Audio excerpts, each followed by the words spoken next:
In the system of nature, man, homo phenomenon, animal rationale, is a being of slight importance, and shares with the rest of the animals as offspring of the earth an ordinary value, pretium vulgare.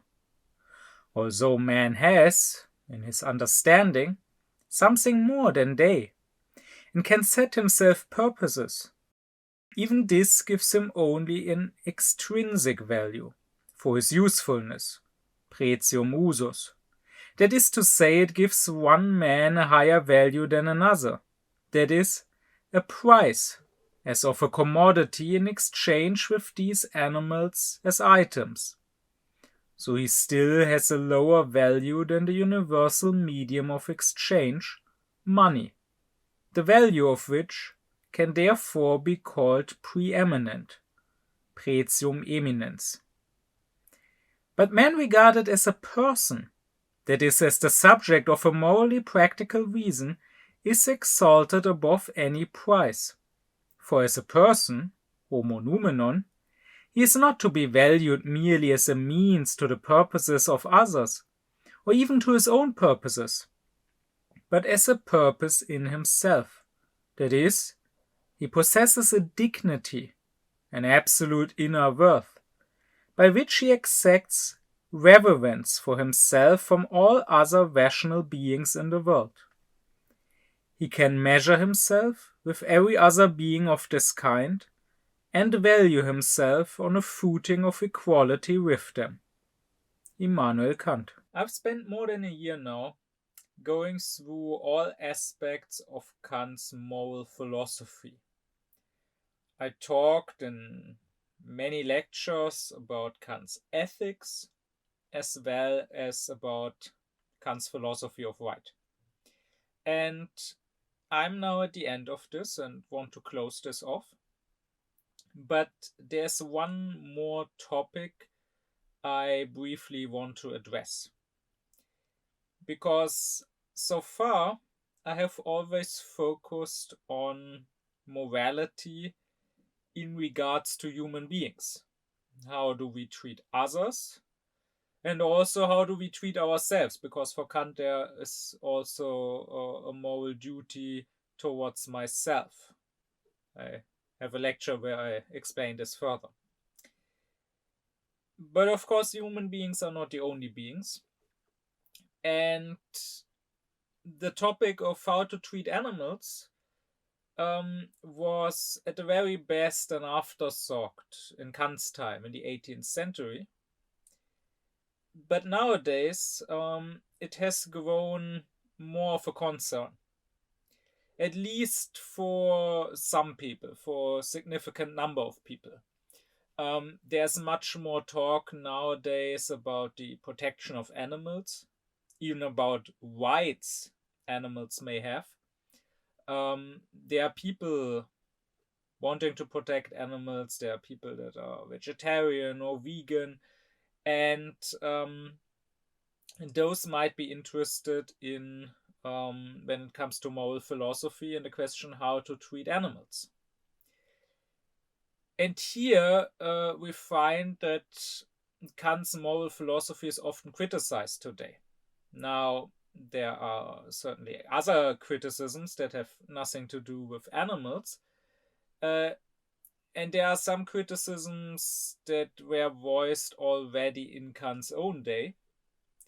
And such criticisms I addressed in other lectures on Kant's moral philosophy, wherever it was fitting. But the question of how to treat animals, as I said, was not so important for most people in the 18th century. So this is a criticism of Kant's moral philosophy that was not voiced in his own day.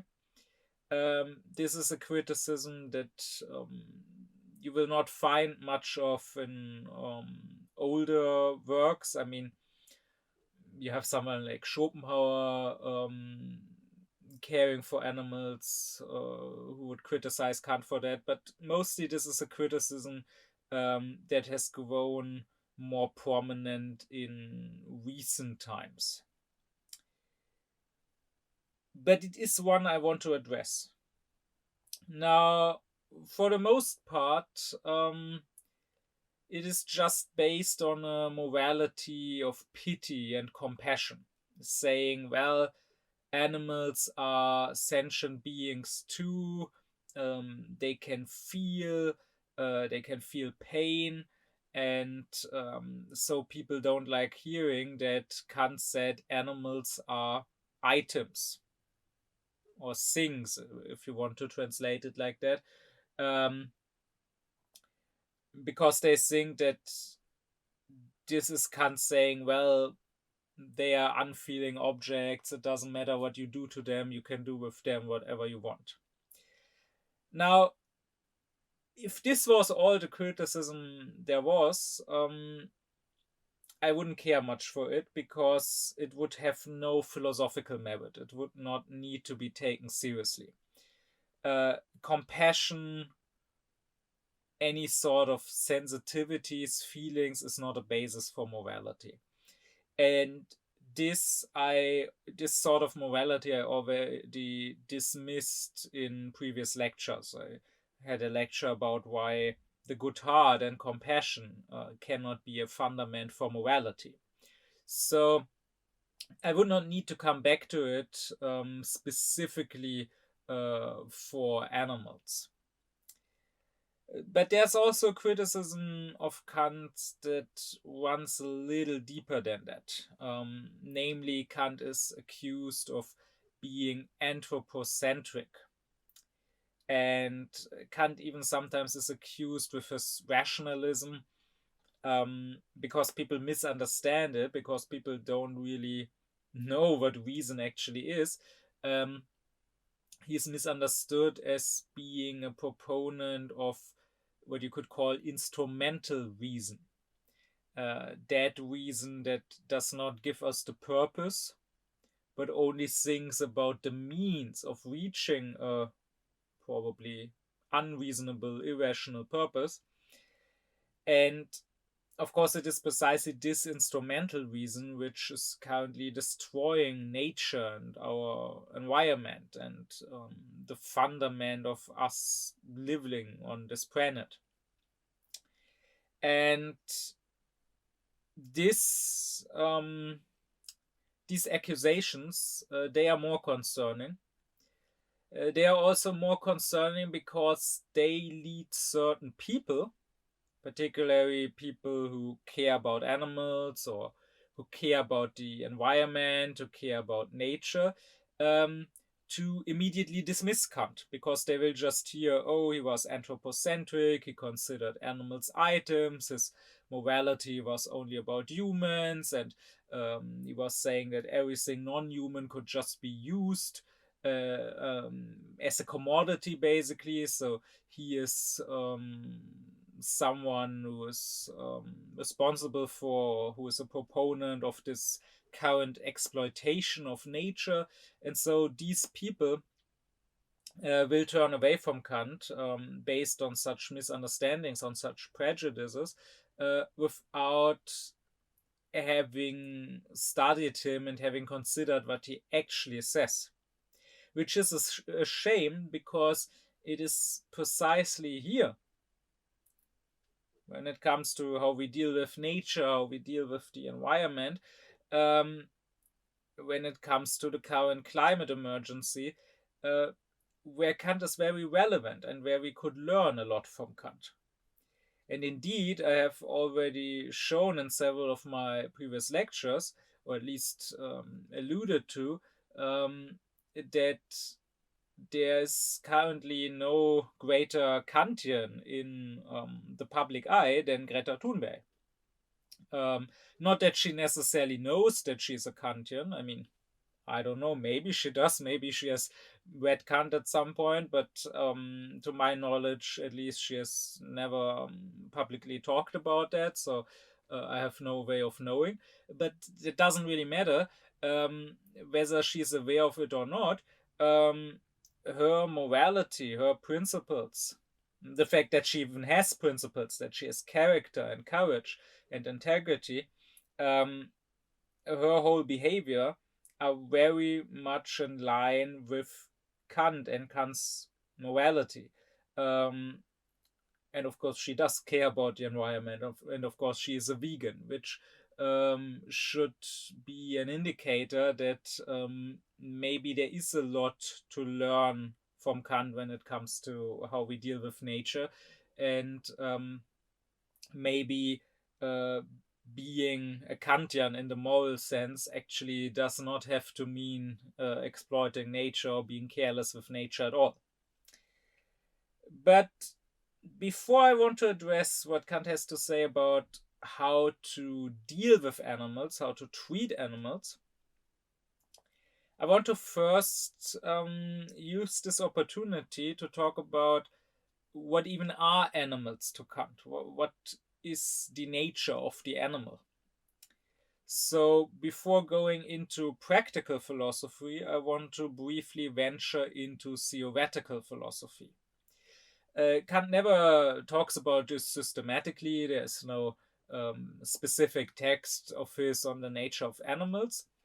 But at several points in his texts and lectures, he makes scattered remarks about the nature of animals that you can piece together if you read everything. And that is precisely why, before doing these lectures, I first studied all of Kant, all 29 volumes of his collected works, precisely to be capable of doing such a thing. Of not just talking about the main topics, but also things that Kant only mentions here and there. And if you're only interested in the moral question and not in the nature of animals, you might skip this part of my lecture. So I do think it is important for two reasons. First off, of course, the moral question, how to deal with animals, depends on first what you think their nature is, right? Questions such as do animals feel pain? Do animals have a consciousness? Do animals have reason or an intellect? Do animals have souls? How you answer these questions might very much influence how you think animals should be treated.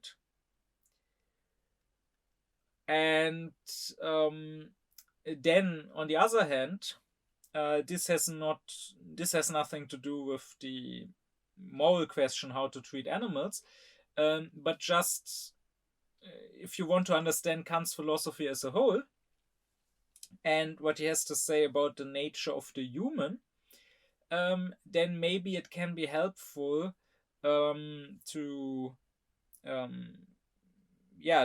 bring back to memory what I said in earlier lectures about our human mind, our human nature, or maybe to better understand it. It can be helpful to study what Kant has to say about the nature of animals and through this shine light on what he has to say about human beings and about how our human cognition works. So let's get into the nature of animals. First off, animals to Kant are, of course, living beings, just like humans. And what this is specifically, I will not discuss here in this lecture. When I get to what Kant has to say about natural science eventually, I will also get to what he has to say about biology and what he has to say about what even is life. What does it mean for being to be a living being? But Kant would say that living beings have some sort of mind. Now, mind, the German word he uses is Gemüt, which is hard to translate, but maybe the best translation, maybe better than to translate it as mind, would be psyche. So the psyche. And the psyche is threefold. There is the faculty of cognition. then there is the feeling of pleasure and displeasure. And last, there is the faculty of desiring. This is something I discussed already previously, for example, in my lecture on the project of the critique of reason. Of course, there I discussed it with the focus on human beings. But Kant ascribes these three faculties to all living beings, it seems. So he ascribes them to God. God has cognition, he has a feeling of pleasure. Of course, for God, there's no displeasure. And God wants something, and Kant also ascribes these three faculties to animals. But when it comes to these three faculties, each of them can be sensual or it can be intellectual. And again, the difference I discussed in the lecture on the project of the critique of reason. But basically, sensuality by Kant is defined as receptivity. So if I receive certain representations, if I am affected by something and that causes a representation in my mind, in my psyche, then I am sensual. So sensuality is passive in a way, while the intellectual faculties, they don't have receptivity, they have spontaneity or self-activeness, as Kant would say. So when you take the faculty of cognition, for example, when you see the color red or you taste the taste of sweetness or whatever, this is caused by you being affected by some object. Or when you go to the faculty of the feeling of pleasure and displeasure, if you cut yourself with a knife, this causes the feeling of displeasure. This causes pain. So here you receive a certain representation. And likewise, when you go to the faculty of desiring, when you have a desire, let's say, for food, this is caused by your physiology. This is caused by your body needing food and making you feel hungry. So here you are being a sensual being.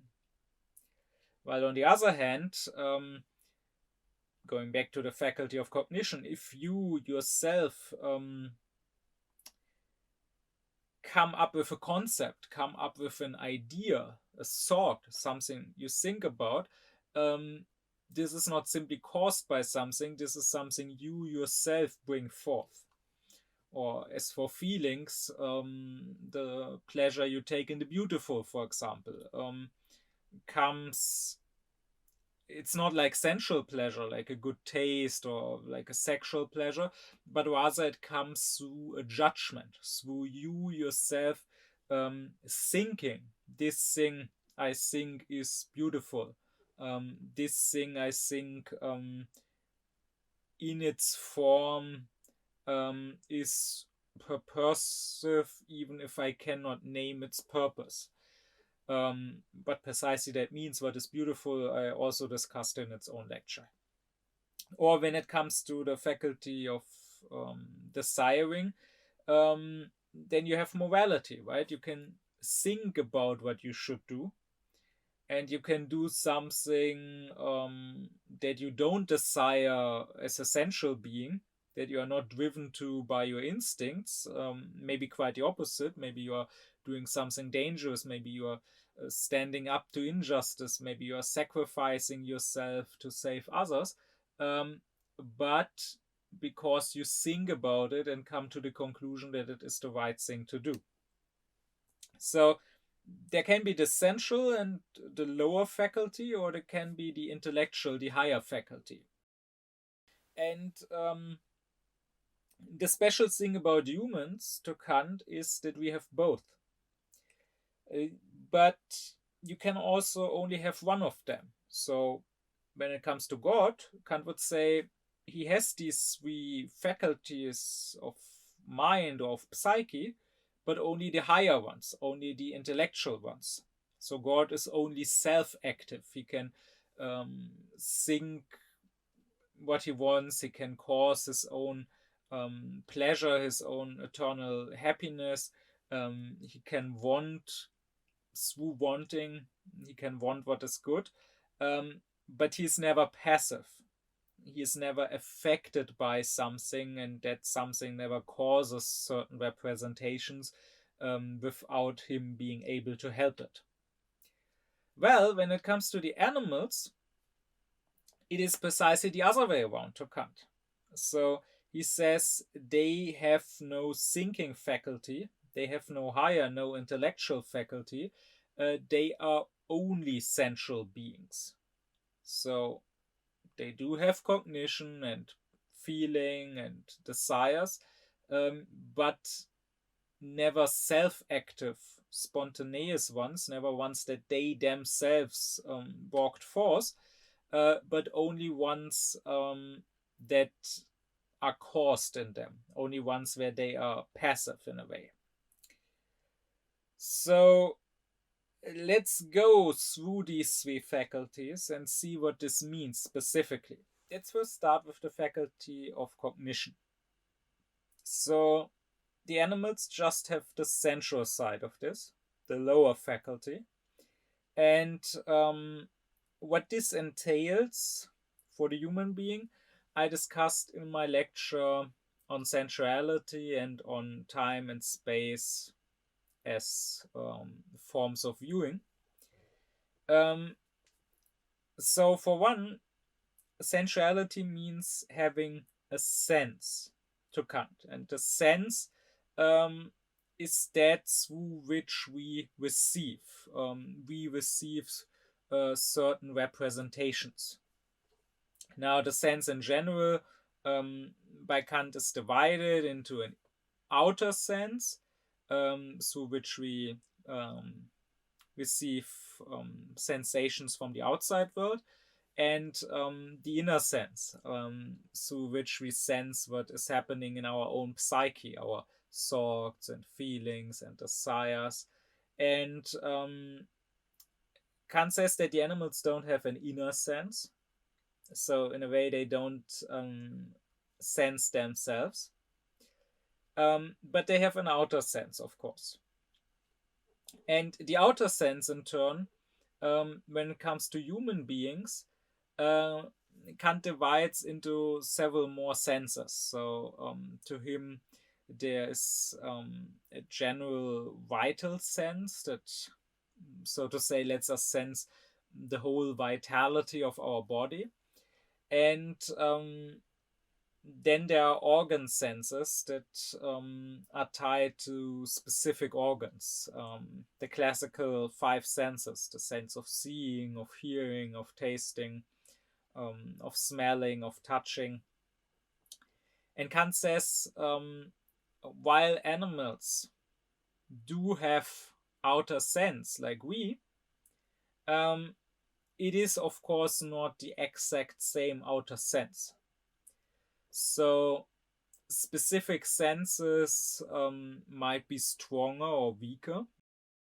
So for example, many animals of course can smell better than we, or they might have better eyes than we do. And also they might have different senses altogether. They might lack something, like maybe certain animals cannot see at all. But also they may be able to sense things that we don't, not just sense things that we do sense to a stronger degree, but sense altogether different things. So Kant already discusses the possibility that certain birds, certain migrating birds, might be able to actually sense the magnetism of the Earth, which we as humans know is there, but cannot sense. But in general, it is still the same things for animals and humans. We both have an outer sense, so we both have this receptivity or passivity. We both are affected by things, affecting our sense. Even if the specific sense and what we can or cannot sense might differ. The central faculty of cognition is not limited to the sense, though. It also includes a power of imagination, productive and reproductive power of imagination. And this Kant says the animals also have.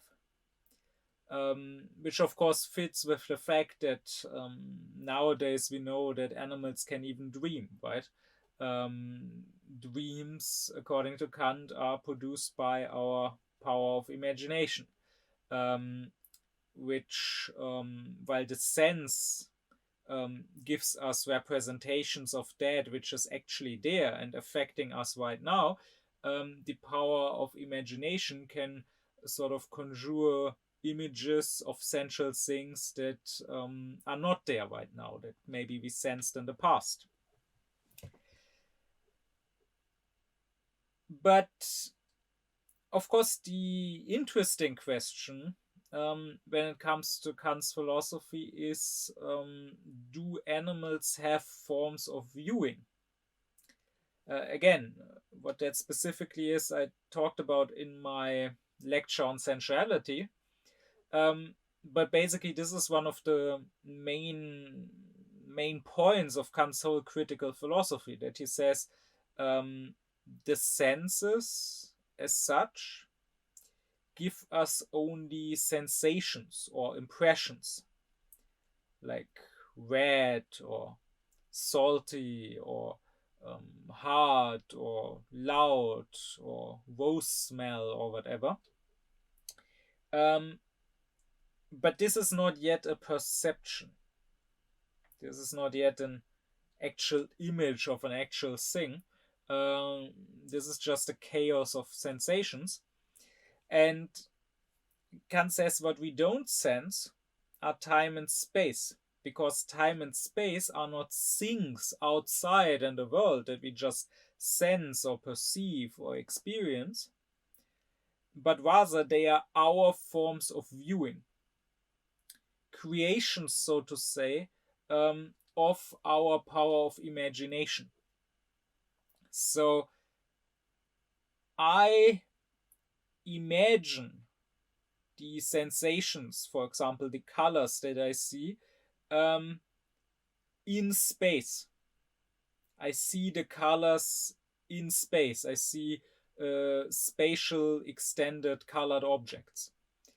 And I cannot help but doing that. I have to view everything I view in time and or space. Space is the form of viewing of the outer sense. Time is the form of viewing of the inner sense.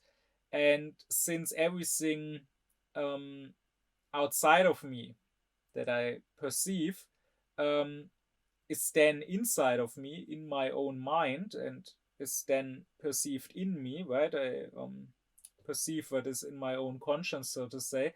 That means that the outer objects also, so to say, pass through the inner sense, which is why not everything is in space. Like my own feelings, my own desires are not in space, but everything that I view is in time. And again, this is, I explained this more in its own lecture, but this is one of the main discoveries of Kant. This is what his whole theory of transcendental idealism hinges on, that time and space are our forms of viewing, not something that exists in itself outside of us, independently of us, and is just experienced, but they are conditions of the possibility of experience, because we cannot experience anything except in these forms of viewing. Now, when it comes to animals, it seems, judging by some remarks Kant makes on the side, that he does assume that animals too view things in space. So that they too have not just sensations, but perceptions, and that they too have this form of viewing that is space. But since, according to him, they have no inner sense, they lack the form of viewing that is time. So that would mean animals do perceive things spatially, but they have no sense of time, which is something that you can certainly observe when it comes to lower animals, right? Like we all know how it is when a fly bothers you. You wave your hand to drive the fly away. And this works for a second. I mean, the fly does perceive the hand and reacts to this object moving in its direction, threatening it. But the fly seems to immediately forget that and come back as if you never drove it away in the first place. But that is the central faculty of cognition. What animals don't have is the intellectual faculty of cognition, is the thinking faculty. So they don't have an intellect, they don't have a power of judgment, they don't have reason. And the intellect, I discussed it in its own lecture, the intellect to Kant is the faculty of concepts. So of thoughts, you could say. A concept to Kant is the thought of a certain rule by which we understand things, right? So when I think water, the concept is not a word, so it doesn't matter if I say water or Wasser or agua or su or whatever. The word is just sort of a symbol representing the concept. But when I think water, I think a certain rule that applies to every object which falls under the concept of water. So I think, for example, H2O molecules, and I think that water turns to ice when it gets cold and then it expands. Or I think that water can vaporize at 100 degrees, and so on and so on. And these animals don't have. Animals don't have concepts. They therefore don't understand anything. They just react to sensations. Now, of course, someone could argue against this, saying, well, but animals are certainly capable of telling a difference between things, right? Like the cow in the barn does not walk against the wall, but rather it walks outside the open door. And likewise, when the cow is outside, the cow will eat the grass, it will not eat the stone. So it seems to be able to tell the difference. But Kant says this does not imply having a concept of, for example, a door, thinking and understanding that a door is a thing in a wall that can open in order to create a passage to go outside. But rather, it is enough that the animals just react to different sensations, right? The grass has a different color, has a different smell than the stone, and it is not required that the animal really consciously thinks that the grass is different. So the animals have no concepts, Kant would say. And since the animals lack an inner sense, and since they lack the faculty of thinking, the animals have no real I, no proper self. Now, in a way, you could say that maybe they have a sensual I, but that would only be the receiving I, but they don't have an intellectual, a self-active I. So Kant does say that animals have apprehension, but that is, I also gave a lecture about the apprehension. Basically, Kant says that the sensations that we receive through the sense, the colors, the smells, the sounds, the tastes, whatever, they are taken up, they are being apprehended by the power of imagination, which forms them into one image in space and time. And that is then a perception. That is then something that is more than a mere sensation. That is an image we can perceive. And this apprehension the animals do. And in that sense, they have an apprehending self. But what they don't have is the apperception.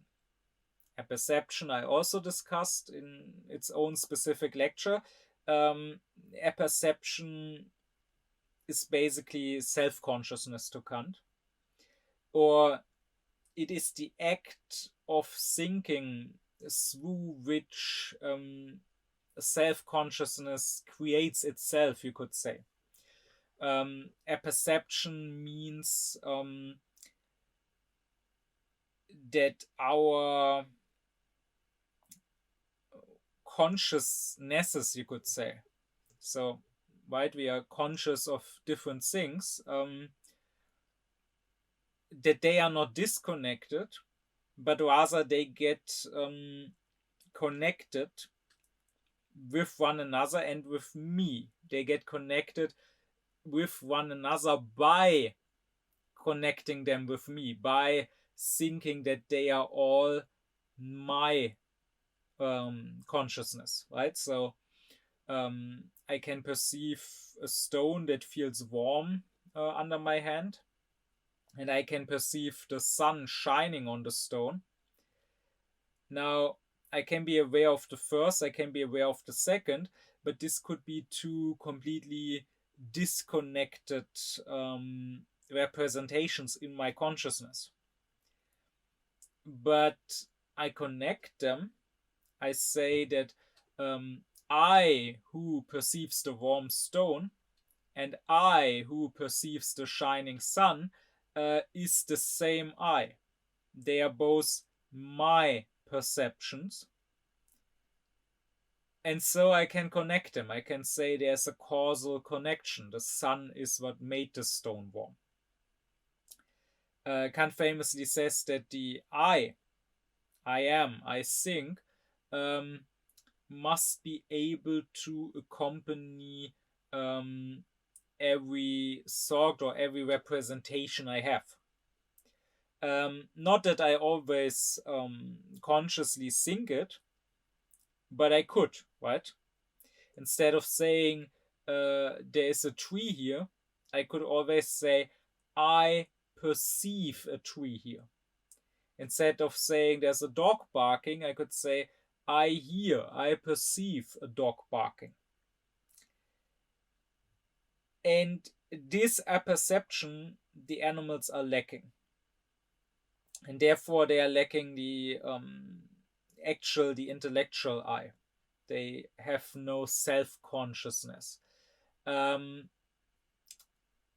I explained in the lecture on perception, and I came back to this on many other lectures, that Kant, when it comes to human beings, always differentiates between the Homo phenomenon, that is the sensual human being, and the Homo noumenon, that is the intellectual human being, that is not sense, that is not appearing in the sensual world, that is not a phenomenon, but rather that can only be sought. So our humanity as such, our being rational and thinking beings.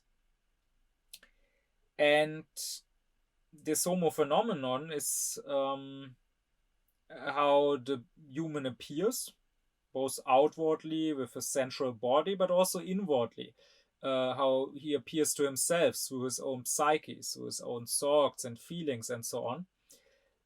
This Homo phenomenon is, or his psyche is, what is the object of empirical psychology. But the Homo noumenon, that is our true inner humanity, that is what gives us worth, what gives us dignity. The fact that we are rational, autonomous, free, responsible beings. And so you could say that the animals may have an I in the sense of the Homo phenomenon. They may have a certain empirical character, you could say. They may have a certain psyche, and here they might differ from one another, right? Like we would say that maybe different dogs or different cats have different personalities, different characters. And here they might have certain psychological qualities, even to the degree that they can have mental issues just like human beings, right? Like an animal that is traumatized, for example. But there's always only this empirical, this appearing, this self that you can experience. But there is no inner self in itself. There is no self for the animal itself. The animal is not conscious of itself. And that is really all the difference there is to Kant between humans and animals. He does stress that biological humans are, of course, an animal species, that they also have animal instincts and so on. And if you would take the self-consciousness, the self-awareness away, and reduce the human being to just his sensuality, just his instincts, he would just be an animal species amongst others, not more different from animals in total than one animal species is from another animal species. But this one quality, this I, makes all the difference. This is enough to lift the human being into a completely different state and a completely different value. So Kant says, for example, if the horse was able to say I, to have a sense of self, then I would have to get down from its back and treat it as my equal. So then riding the horse would be a crime, would be a degradation of the horse's dignity, just like you cannot take a human being and force him to carry you on his back. But since the horse cannot say I, and it's not about the actual saying, like, of course, a human being who has speech problems is still a human being. But since the horse cannot think of itself as an I, as a self, um, it has no dignity. It is an item, and it can be used as an item. It can pull your carriage, or it can carry you, and so on. And this is not a crime. But going on to the second faculty, the feeling of pleasure and displeasure. I gave a lecture on pleasure and pain, where I explained that to Kant there are three kinds. There is the sensual pleasure, the pleasure we take in the pleasant, like food or sex or whatever.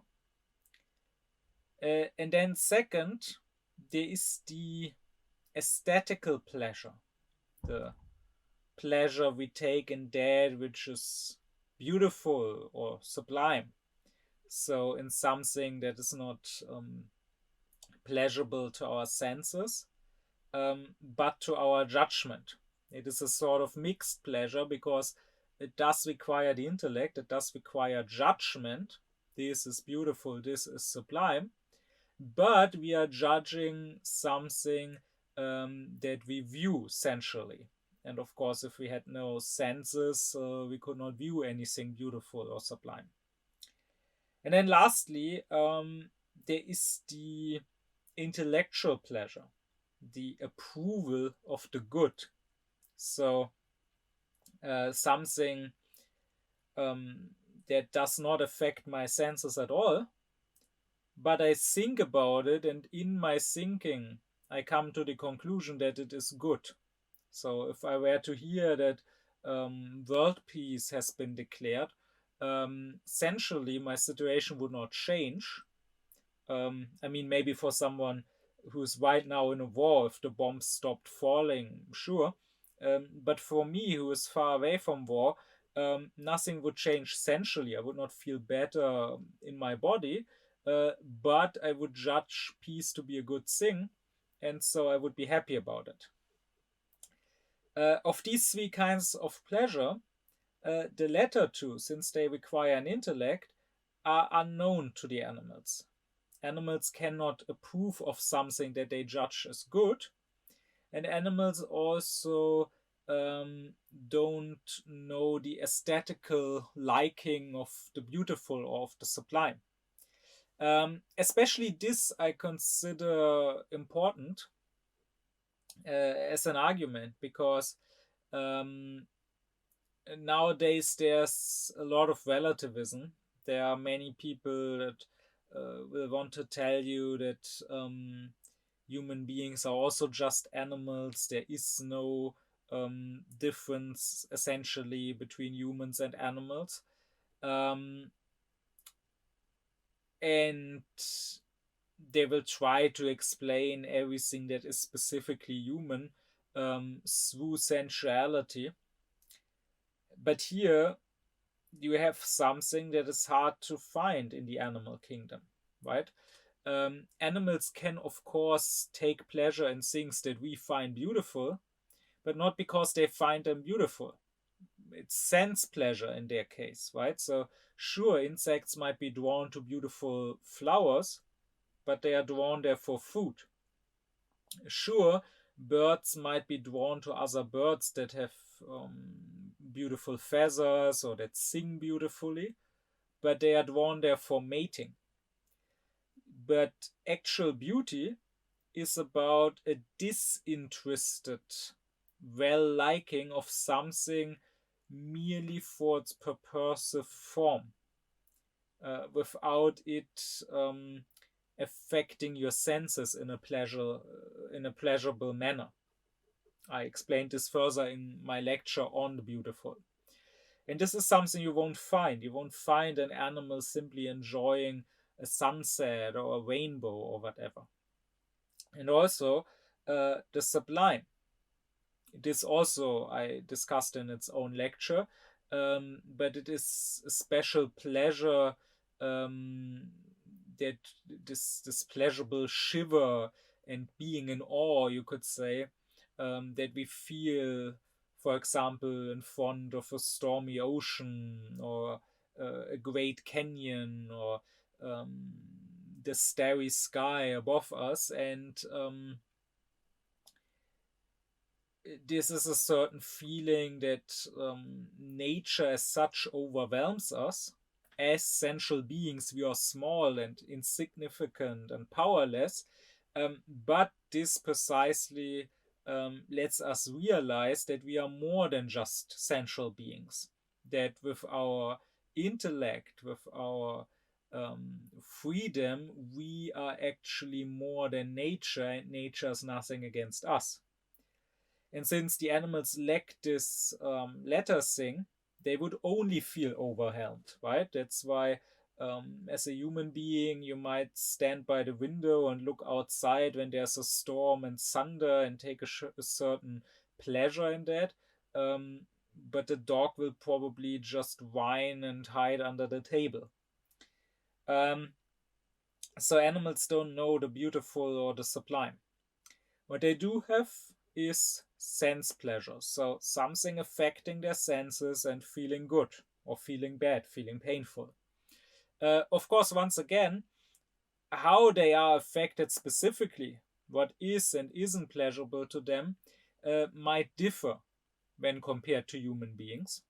So Kant says, for example, that to us, a dead, a rotting carcass is disgusting, but the crows seem to like it, while we would abhor the smell and the taste.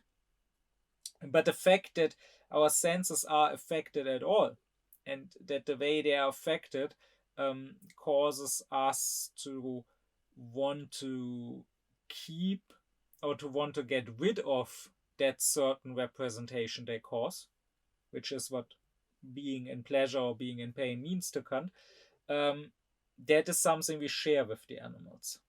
While animals, however, are capable of feeling pleasure and pain just as much as human beings, they are not capable of happiness and misery, Kant says, because these go beyond merely pleasure and pain, even beyond constant pleasure and pain.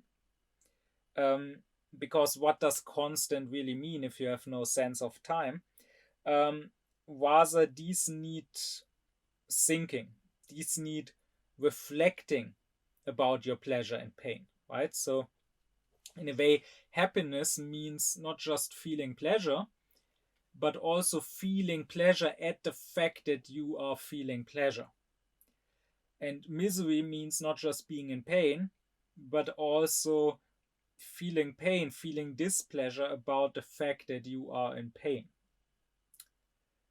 And this sort of reflection only humans are capable of. So an animal might feel pleasure in the moment.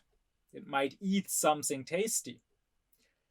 And maybe in the previous moments it has also felt pleasure. Maybe the animal is a well-kept pet that is constantly getting treats every day. But still, the animal will not reflect and say, hey, now I'm getting a treat that is tasty. Yesterday I got a treat. The day before I got a treat. Probably tomorrow I will get another treat. I am happy. I'm leading a good life. Rather, only we from the outside, looking at the animal, making a judgment about the animal, could judge this animal is leading a happy life or this animal is leading a miserable life. So for our judgment, it looks like that, but for itself, in its own eyes, the animal does not consider itself happy or miserable, which is an important point, which means when we are judging the degree of happiness or misery of a being, we cannot just go by physical feeling, right? This reminds me of Nietzsche saying, I personally have no doubt that, by comparison with one painful night passed by one single hysterical chit of a cultured woman, the suffering of all the animals taken together who have been put to the question of the knife so as to give scientific answers, are simply negligible. And that's an important point, because nowadays, in our time of relativism and people constantly saying that animals and humans are essentially the same, which, by the way, always makes me suspect that these people, for them it must be true, right? They are unaufclared people, meaning they have not really risen above their own animality. They have not really risen to humanity. And since they know only themselves, they will assume it's like this for every person. So, in a way, subjectively, they are right. They are like animals, maybe smarter animals, but still like animals. They are only driven by their instincts. They only know their sensuality. And so they are right to say that they are not different from animals. But what they are not aware of is that they at least have the potential to be more than animals. So in this relativistic time, you have many people that would say, "Oh, animals are suffering so much," and you get people pointing at the animals that we keep for our meat, right? Like the pigs, the chicken, and so on, that are basically imprisoned all of their lives, cramped together, leading terrible lives, to be sure. But also, without wanting to defend this, I mean, I am against this, but still, you mustn't consider it as if they were humans leading these lives. So you have some advocates for animals, some extreme vegans, let's say, that will say stuff like, "Oh, these are animal concentration camps," or "There's a chicken holocaust going on." And I don't know about wherever you live, but at least here in Germany, there are some people, of course, marginal people, but there are some people that say that. And that always leads to a big outcry. That always leads to other people saying, "How can you say that? You are relativizing the Holocaust. You mustn't compare this to the Holocaust." Now, this outcry as such, I don't take seriously at all. Whenever people are offended merely because of manners, not actual morality, just arbitrary social rules of conduct, whenever people say, "Oh, this you are not allowed to say, this mustn't be said," it is always dishonest. Always. These are always immoral people that hide their immorality behind outer decency and decorum. And they should never be taken seriously when there is such an outcry. And especially in this particular case, when they complain about people allegedly relativizing the Holocaust, I mean, we have seen in the recent years, especially here in Germany, how that very attitude, that very argument, "Oh, the Holocaust is this absolute evil and you mustn't compare it with anything at all. It is outside of history. It is singular and therefore we cannot learn from it. And if you are daring to learn from it, then you are already relativizing it, and then you are already committing a crime, essentially." We have seen how this very attitude leads precisely to people allowing and even supporting and defending another Holocaust. And yes, I'm actually not saying genocide here. I'm consciously saying Holocaust in Gaza. Holocaust survivors have called it a Holocaust, like Stephen Kaposh or Marione Ingram. So I think I'm well within my rights to say that too. And maybe we need to stop talking about the Holocaust so much and go back to talking about Holocausts more. But that aside, this outcry can be dismissed immediately, but still, I would criticize such defenders of animals talking about the chicken Holocaust or pig concentration camps or whatever. I would criticize them on different grounds, not on manners or whatever, but rather, I would say, just taken from the sensual side, they do have a point. I mean, if we just take how it looks, we have, if we free ourselves from prejudices and from any, oh, you mustn't say that, that's not allowed to say, if we are just somber about it and unprejudiced, then we have to agree that in both cases you have industrialized killing of millions of living beings. And we have to agree that if humans were to be treated like we treat pigs or cows or chicken in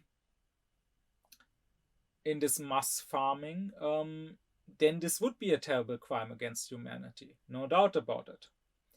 But you cannot just look at it from only the sensual side. You have to acknowledge that it is not human beings treated like that, it is animals. And surely they are suffering. I mean, it's certainly not fun for the pigs to be cramped together in a way too small space, to live all their life in the dark, to constantly be hurting each other, be chewing on each other's tails, and so on. But they are not suffering from the fact that they are suffering. They are not even aware there's another life, that there's light outside. They are not thinking, oh, this is wrong, I should be happy. They are not thinking, oh, yesterday was also terrible like today. Tomorrow is also gonna be terrible. My life is hell. They are not thinking this is unjust. Not just I want more, but I deserve more because I'm a being with dignity. All of that they are not thinking. And so, therefore, it is not the same. It is painful, but it is not misery. Only humans can experience actual misery. And so, since the animals do have such feelings, Kant is not saying that animals are not able to feel some sort of sympathy or compassion and act out of it. So animals might perform certain actions that seem to be moral actions. But the point is that they would only do them out of instinct, out of certain feelings of pleasure or displeasure. They would not do them because they have thought about it and come to the conclusion that these are good actions and that they approve of those actions. Which leads me to the third and final faculty, the faculty of desiring. And here also, Kant says what the animals do have is choice, but what they do not have is will. I gave a lecture on the faculty of desiring and on the difference between choice and will.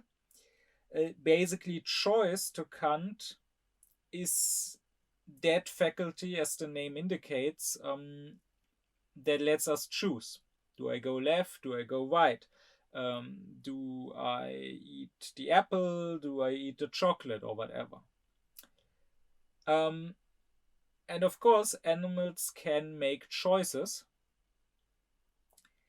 But the question is, what determines your faculty of choice to choose A and not B? To Kant, there needs to be something that drives us in one or into the other direction, which is what he calls the driving spring. And those can be either coming from sensuality or from our intellectual faculty, from our will. And in the case of the animals, the driving springs can only come from sensuality. So animals are driven by their instincts, by their sensual desires, but they cannot think about what should happen, what should be done, and can therefore not drive themselves. They therefore have no free will. To Kant, wanting, desiring, is always connected with pleasure, but there are two possibilities. Either the pleasure comes first and I want something because it brings pleasure, that is sensual desiring. So something tastes good to me and that's why I want to eat it. Or I'm hungry and because that is a sort of displeasure, a sort of pain that I want to get rid of, I want to eat. Or the other possibility is that the wanting, the desire comes first and the pleasure comes second. And that is the case in morality. So I first want something, for example, justice. I don't want it because it feels good to me, it brings me pleasure. Maybe doing the moral thing actually would bring me displeasure, right? If I stand up for justice in a despotic regime, I may get punished. So I'm not doing it because it brings pleasure. I'm doing it because I thought about it, I reflected on it, and I came to the conclusion that it is good, that it should be done. And therefore I want it. But since I do now desire it, now it will bring me pleasure when I get it. Because when I get what I desire, I get pleasure, right? So I will be happy when there is justice, when there is peace. In this latter case, we only have with humans, not with animals. For animals, the pleasure always comes before the desire. And so the desire is caused. Again, there's only sensuality, only receptivity. And so animals are instinct driven and have no free will. Which is precisely why to animals there's no morality. Again, they might in certain situations do good, seemingly selfless actions, but even those are done out of instinct. But all in all, the animal cannot think about what it should do. So if you have humans being shipwrecked, and there's a grown-up surviving on a small boat with a child, and they are running out of food, sure, the grown-up's stomach can rumble, he can be hungry, and so he might desire taking all the food for himself, or even killing the child and becoming a cannibal to survive. That is essential desire. And maybe some will act on it, but he can think about what he's about to do and come to the conclusion that this would be wrong. And he has the freedom to not follow his sensual desire. No matter how much his stomach hurts, no matter how hungry he is, he can restrain himself and choose to rather sacrifice himself so that the child can survive hopefully some more till the boat reaches some shore or whatever. The animal will probably not act like that. If you put a dog or a cat on a boat with one of its pups, and if it takes enough time and there's no other food, the animal will probably eat its own young eventually. So that is the difference to Kant. However, while the animals have only sensual desires, they cannot, through their intellect, cause their own moral desires, their own moral wants. Their sensual desires, Kant says, in a way have more regularity to themselves than ours. They are less in conflict with themselves. Precisely because they only have this one power, sensuality. They don't have two different faculties, sensuality and the intellect, mixing and getting in conflict with one another. Which is why animals have no passions. What passions specifically mean to Kant, I will soon discuss in its own lecture when I get to his philosophy of happiness. But he would say animals might have sensual desires, they might have inclinations, but they don't get passionate about their desires. And therefore, in a way, have a much easier life. So, an animal might want to mate with another animal, it might desire the other animal. But if this doesn't work out, like the other animal rejects it, or the other animal mates with a competition with some third animal, then this will probably not ruin the animal's life. The animal will probably in the end move on and try to find another mate and not think much on the mate it had before or it wanted to have.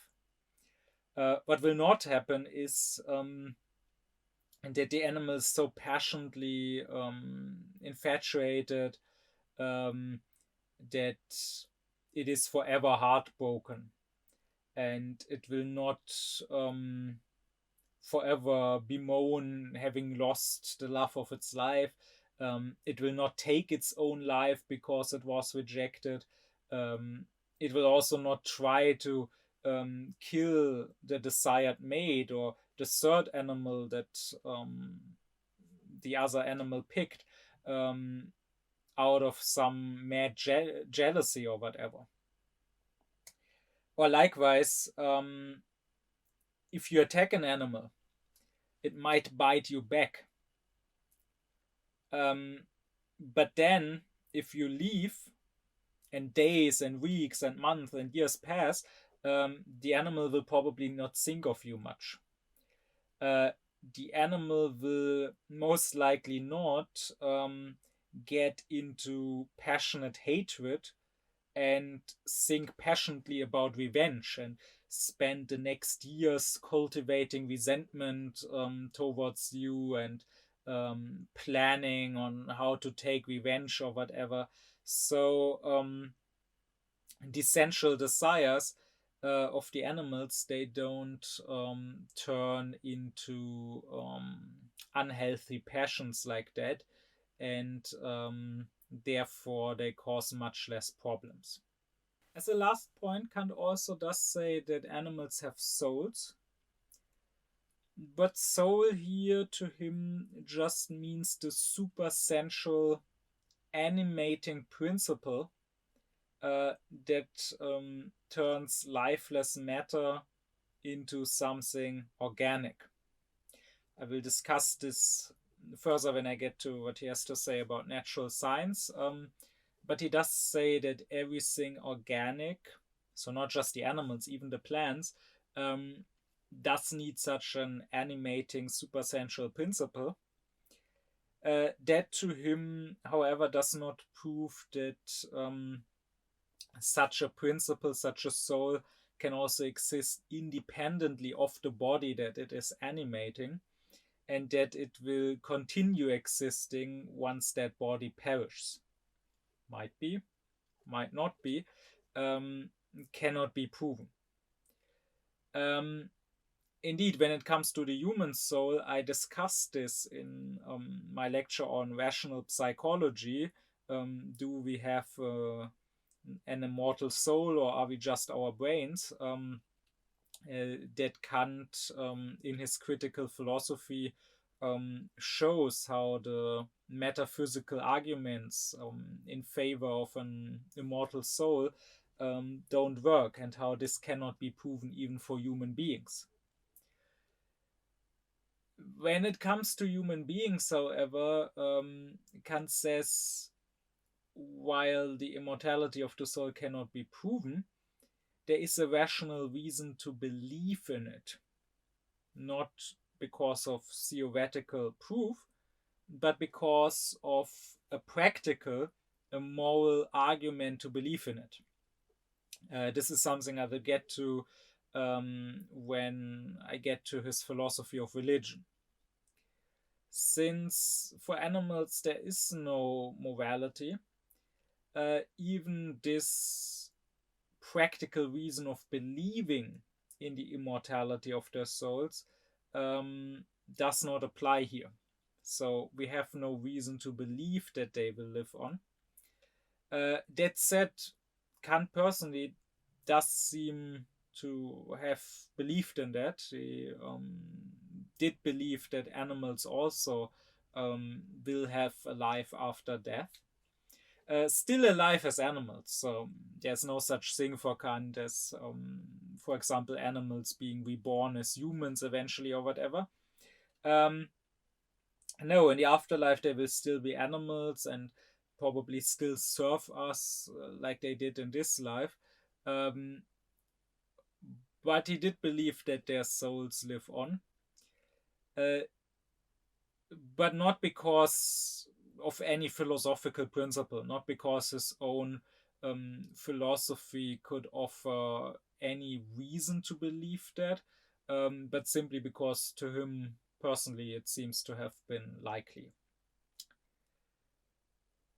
Now, this is what Kant has to say about the nature of the animals. And of course, many people might criticize that, many people might dismiss that as very 18th century, and many might say that now we know better. Many would probably claim that thanks to the empirical behavioral studies of recent years, recent decades, we now know that animals, at least some higher animals like certain apes or dolphins or crows, are much closer to us than we assumed, right? You will hear stuff like how a dog is more clever than a little human child of, I don't know, 3-4 years. You will also hear that certain animals like apes or dolphins or crows do have a sense of self, which is usually claimed on the basis that they can recognize themselves in a mirror.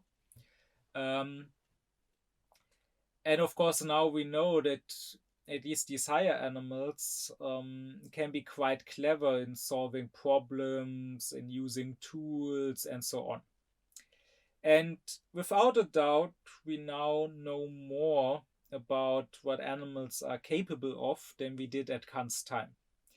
And without a doubt, he does think too little of animals' capabilities. So Kant does, for example, in his lectures, he relates stories of travelers that claim to have seen a dog that filled a jug with oil with stones until the oil had risen so much that the dog could lick it out of the jug, or that claim to have seen a monkey keep open a clam with a stone so that he could get to the flesh inside.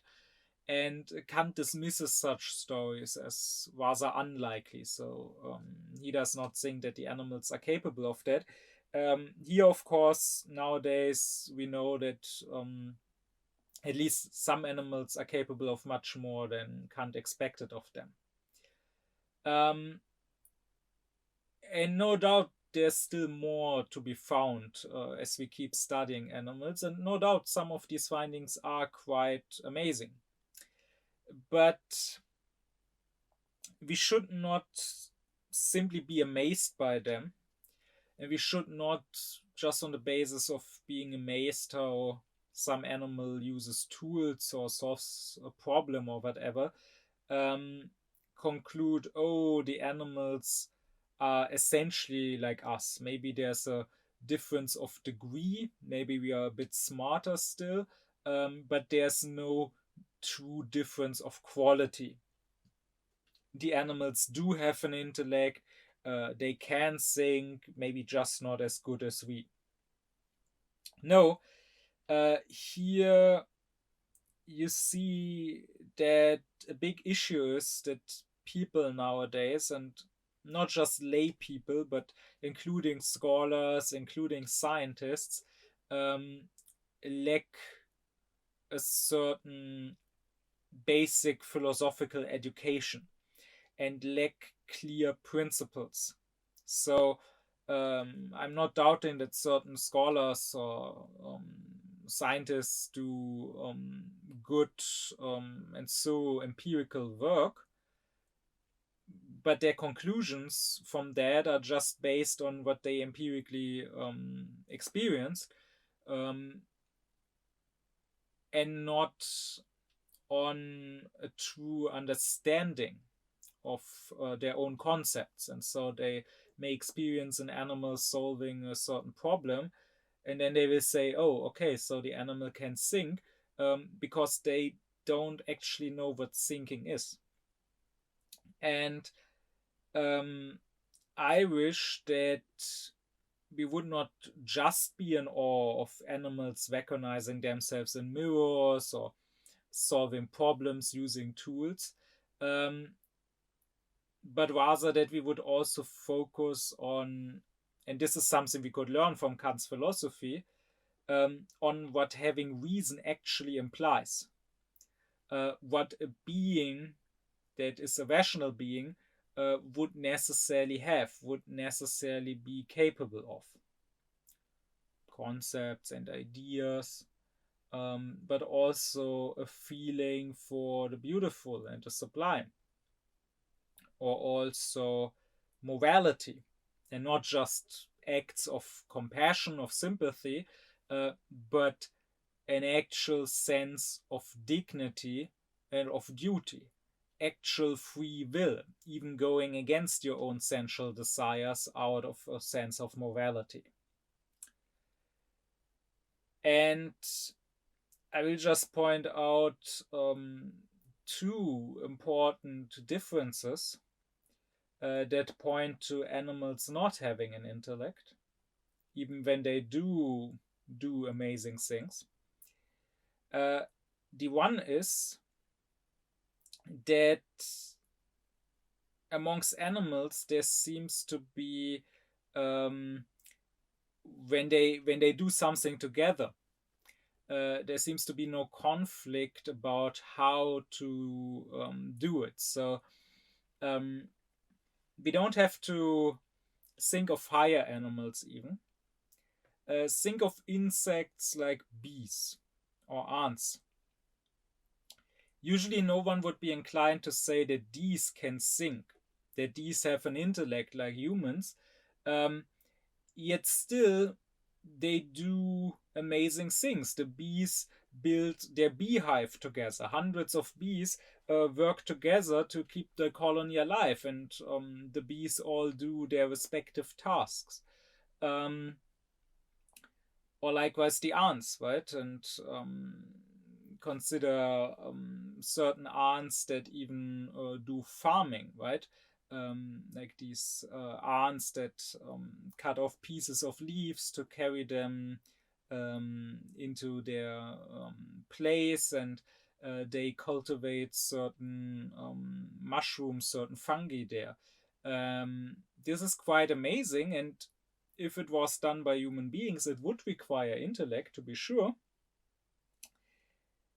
But these animals do it based on instinct, and one thing that points at that is, if hundreds of humans were to work together to, let's say, create a big building, there would be different opinions about how to build it, how it should look, who should do what, and you could only solve this by having someone in charge that the others have to listen to, or by maybe voting and going with what the majority says, but you would have to have some sort of mechanism of authority, and there could be conflicts, which is why we have politics as humans, right? We have different parties, different factions, because we cannot work together in groups without people having different opinions about what should be done and how it should be done, which is precisely because we can think, and in our thinking we can come to different conclusions.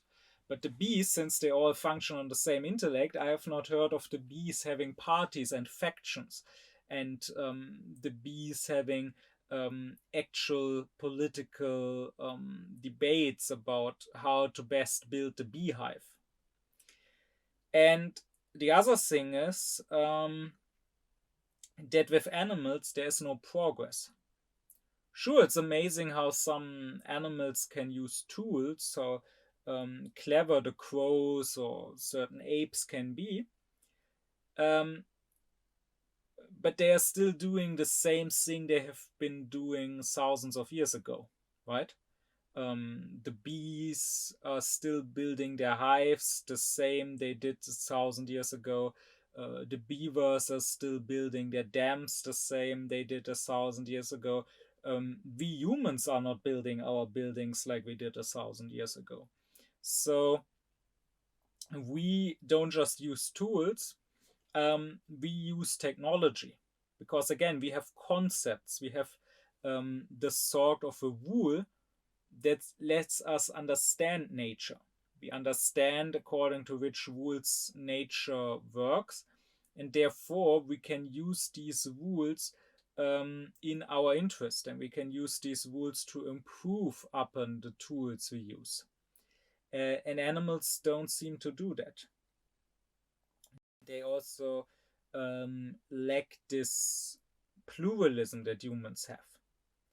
Since we think about things, since we have concepts, understanding of rules, we can communicate our insights to others, and others can build on that, right? It's not just one person developing everything, but rather technological, scientific progress works through people building up on the work of others. And that's not something the animals seem to do.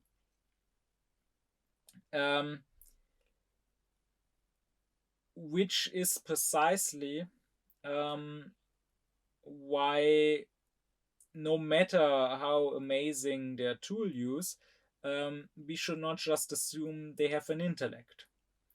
What they actually can't do is a true deed.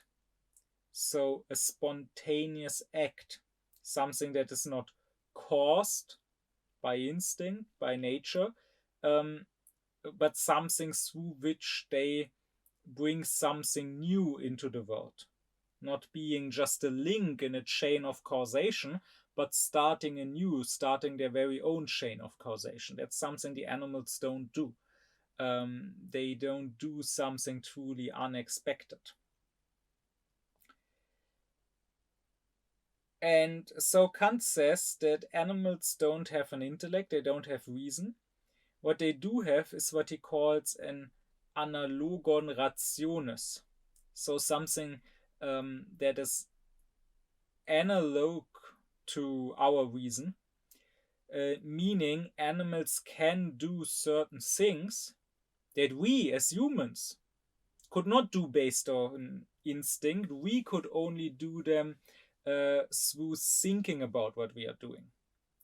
Again, like creating a beehive, right? You could not have hundreds of humans together building something, everyone knowing what he is doing, everyone doing his part, not getting into constant conflict with what others are doing, without humans thinking about it and making a plan and communicating it to one another, while the bees are following their instinct. But this analogon rationis is not actual ratio, not actual reason, and Kant says anything that humans could do hypothetically could also be done through a specific instinct. So Kant would say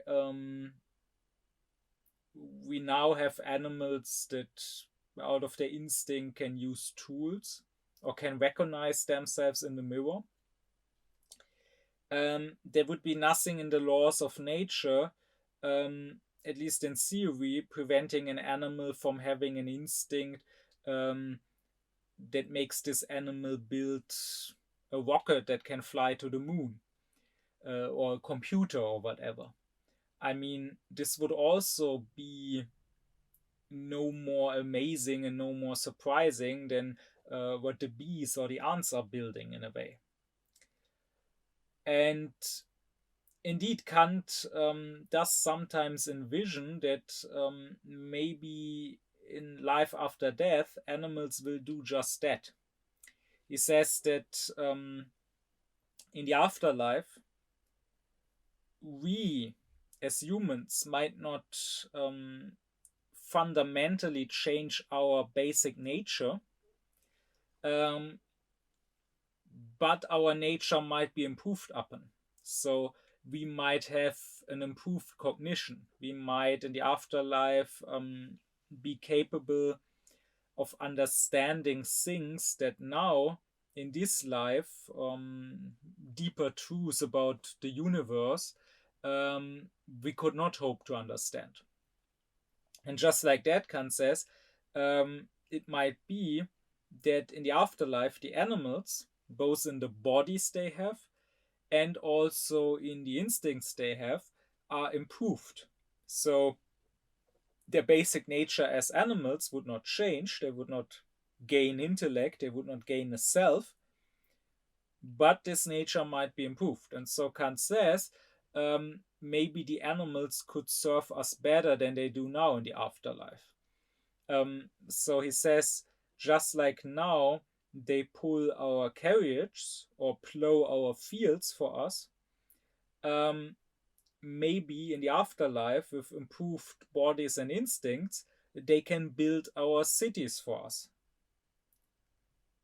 But still, even that, animals building houses, could be done through merely instinct, would not require actual rationality.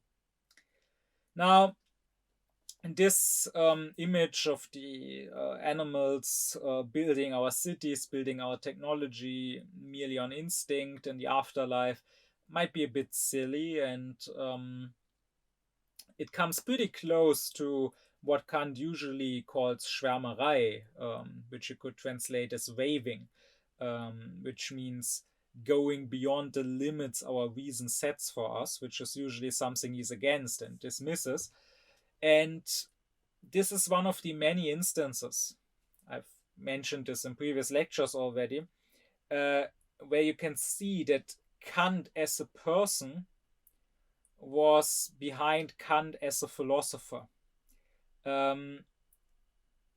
He went very far and very deep with his philosophy, but as a person, he stayed behind that in a way. And as a person, in his more personal beliefs or opinions, he did not always completely follow his own philosophical insights and principles, but rather, in many instances, was still a person of his time, or still stuck with the opinions he had before his own critical philosophy, before he revolutionized philosophy. Fichte in this, like always, is much more consistent, and Fichte would much more than Kant insist that the animals, as everything in the sensual world, are appearances, not things in themselves. And so there is no more reason for us to assume that we will encounter the animal again in the afterlife. Then there's reason to believe that we will encounter the stone again in the afterlife. But anyways, This is what Kant says about animals and about their nature. They do not have an intellect, even if through an analogon rationis, through some sort of instinct, they might sometimes be capable of doing things that we can only do by using our intellect. But now that we are in the clear about animal nature, what about animal rights? Well, Kant says there are none. We have no moral duties towards the animals. Animals are items that you can use however you want. And this is precisely what he usually gets criticized for. This is precisely what people usually reject. They will say, oh, so he's saying an animal is an item like a car, so like I can destroy my own car, like I can take a baseball bat and bash in my own car if I feel like it. I mean, it would be a crime if I do it to another's car because I'm hurting his property, but if it's my own, I can do it. Just like that, I could bash in the animal with the baseball bat. That's what Kant is saying. But that's in fact not at all what Kant is saying. In fact, and I will get to this later, he would say not only should you not senselessly hurt the animal, you should also not senselessly destroy your car. That is also immoral. So even lifeless objects should not just senselessly be destroyed. But I will get to that. But the point is that this criticism of Kant is based on basic misunderstandings mostly. People just hear animals being called items or things, and the problem is that people usually assume that philosophers are talking as thoughtlessly as they are. So they just assume the philosopher uses the words just like they come to him.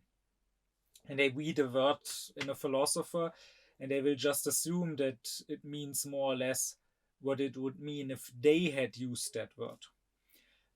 But the proper philosopher probably is very conscious of his language and probably thinks about the meanings of words. Right? It's the same problem I talked about this in the lecture on beauty. Kant says the pleasure we take in the beautiful is a disinterested pleasure. And many people will say, oh, there is no such thing as disinterested pleasure. If it brings you pleasure, you will have an interest in it. Simply because they don't recognize what Kant specifically means by the word interest, what it means as a term in his terminology, where interest means specifically desiring the existence of the object. The same with item. Kant says that every being, so everything that exists, is either a person or an item. A person is a rational being, is a being with autonomy, and personality, I discussed that in previous lectures, like the one on rational psychology. Personality to Kant basically means unity with myself, and therefore accountability, right? If let's say I murdered someone 10 years ago, but I can still be held to account for that. I'm still responsible because the person who did that 10 years ago and the person who is me now are the same person. And I myself necessarily think of myself as the same person. I would say the me who is sitting here now is the same me who killed somebody 10 years ago. And this personhood is what gives us responsibility for our actions. Because I have unity through the different moments, so to say, of consciousness, because I can be held accountable for my actions, I am responsible. And whatever does not have this personhood is an item, is something that can be used by persons, but cannot itself be treated as a person, because it is not a person in its own eyes, right? We, looking from the outside at the animal, might say, oh, this is this specific animal. It's the same it was yesterday or 5 years ago. But the animal for itself does not think that way. It is one for us, the onlookers, but not one for itself, because it has no self. And based on this difference between persons and items, in Kant's philosophy of rights, there are also these different relations of right. And I made its own lecture about that. To Kant, there's the item right, the right I have when I own an item, for example, my house or my bike or whatever. And there's the personal right, the right I have not to a person I own, that would be slavery, that is wrong, but to certain actions of a person that the person might have promised me through a contract. And then thirdly, there's also the personal right in the manner of an item, where I own a person as if the person was an item, without, that's the difference to slavery, without actually making the person an item. That's, for example, the legal relation between parents and children to Kant. Again, if you want that in more detail, you can turn to the lecture on these different legal relations. But the point is that you have only these three. So our relation with the animals must fall under one of these three. And it cannot fall under the personal right. Because again, the animals have no accountability, they have no responsibility. And I would ask anyone who rejects Kant saying animals are just items, if then he really considers animals persons. Because again, there is no third possibility in Kant's thinking, and if you think that is wrong, if you think there must be something third added, then you would have to first somehow argue for that and justify that. Usually, people will not say animals are persons in the legal sense. Even the biggest animal rights activists, even the greatest vegans or whatever, they might say animals have rights that we should respect and revere, but they will usually not say that animals have duties and that they can be held accountable, right? They would say, oh, it should be possible to sue you if you abuse an animal. But they would probably find it as ridiculous as anyone else if I try to sue the dog that bit me. Or if I try to sue the moth that eat holes into my clothes. And believe me, I would like to sue those guys. But clearly it would be ridiculous and absurd to do that. So if you agree with that, you basically admit that the animal is not a person. It cannot be a person in the legal sense. And if still you demand the animal to have rights, then what you are actually saying is that you want some sort of legal construct that and relation that does not exist elsewhere. Because usually rights and duties come together. Usually I say, I have certain rights to not be harmed, to not be killed, meaning others have the duty to not harm me, to not kill me. But this comes also with me having the duty to not do this to others. Because both hinges on the same thing, my personhood. Because I am a person, because I have freedom, I have autonomy, this freedom should not be taken from me. And because I am a person, because I have freedom, autonomy, I can be held accountable for using this freedom to harm others and to take their freedom from them. Animals don't have this freedom. They cannot be held accountable. But then that also means we have no duty to preserve this freedom and to not take from them what they don't have in the first place. So the point with the word item as a term in Kant's moral philosophy is not that he's saying animals are items or things, meaning they have no feelings, they don't hurt when you abuse them or whatever. But that is simply not relevant for Kant's moral philosophy. That's also not relevant when it comes to human beings. This I discussed in my previous lectures, for example, on the categorical imperative. Rather, what it means to call the animals items is precisely to say they are not persons, so they are not a purpose in themselves and for themselves.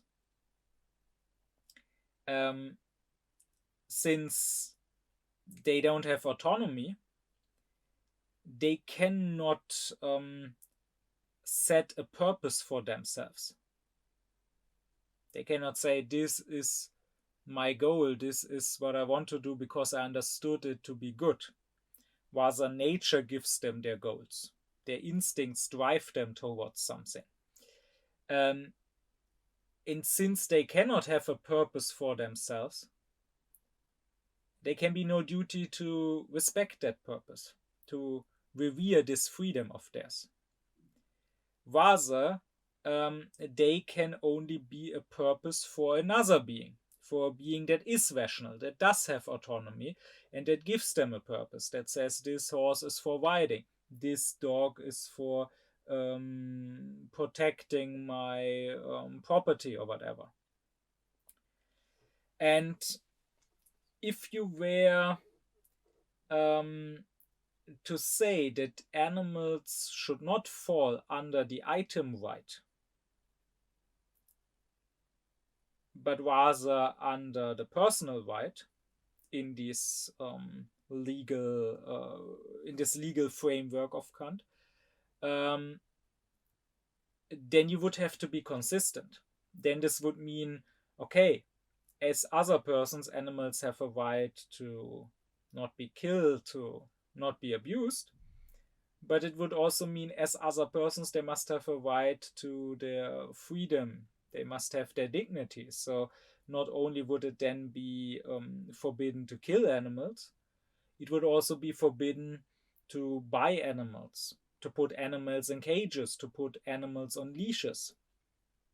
And this is something, I mean, there might be some extreme animal rights activists that are against pets completely.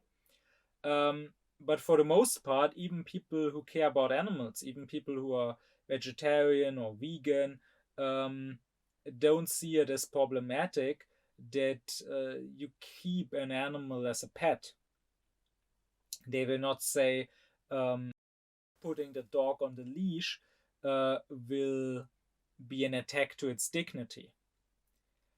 I mean, again, we hear things like, oh, behavioral studies show that dogs can be smarter than children of a few years.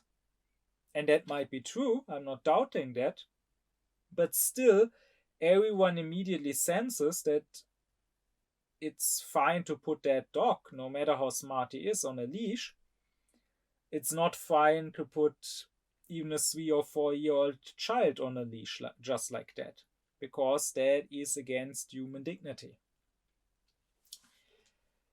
And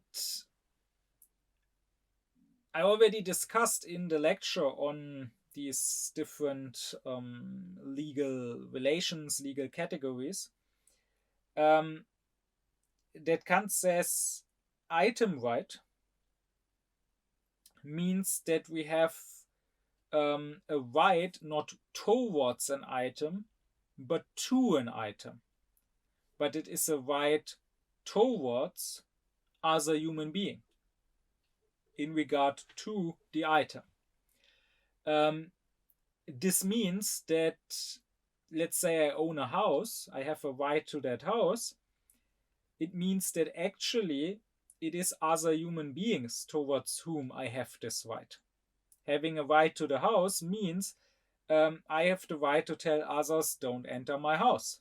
You cannot use this house for yourself because it's not yours, it is mine. I have the right to keep you away from it, and you can only enter it if I allow it. What it does not mean is that I have a right towards the house, right? I cannot, if the house somehow breaks down, I cannot sue the house. Or if I lose my key, I cannot tell the house, you must open the door for me. This is my right because I own you. That would be silly, of course. Which is why if you are alone without other human beings on a lone island, you have no rights to the items there. You cannot say these things are my property.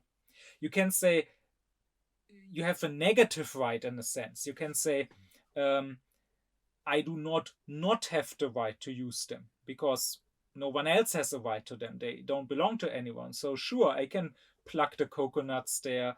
I can cut down a tree to use the wood for making a fire. But I cannot say I have a positive right to do this because this tree is my property. I can just say it belongs to no one. Only the moment a second person gets on the island, then can we start talking about property. Then I can maybe say, okay, this half of the island should be mine, this should be yours. I have a right to all the items on this side, meaning you have no right to use these items without my permission. Well, anyone who feels uneasy about animals being called items, I would ask, do you really think an animal should legally be closer to a human being than, let's say, to the car? When a human being promises you a certain action through a contract and doesn't do it, you can sue him to compensate you. If you own a car, again, it means you have a right towards other human beings. If someone steals your car, sure, you can sue that person. But if the car on its own breaks down, or if the car rolls down a slope because the brakes don't work and you parked it on a slope, you cannot sue the car for not doing what you want. Well, now think about a dog.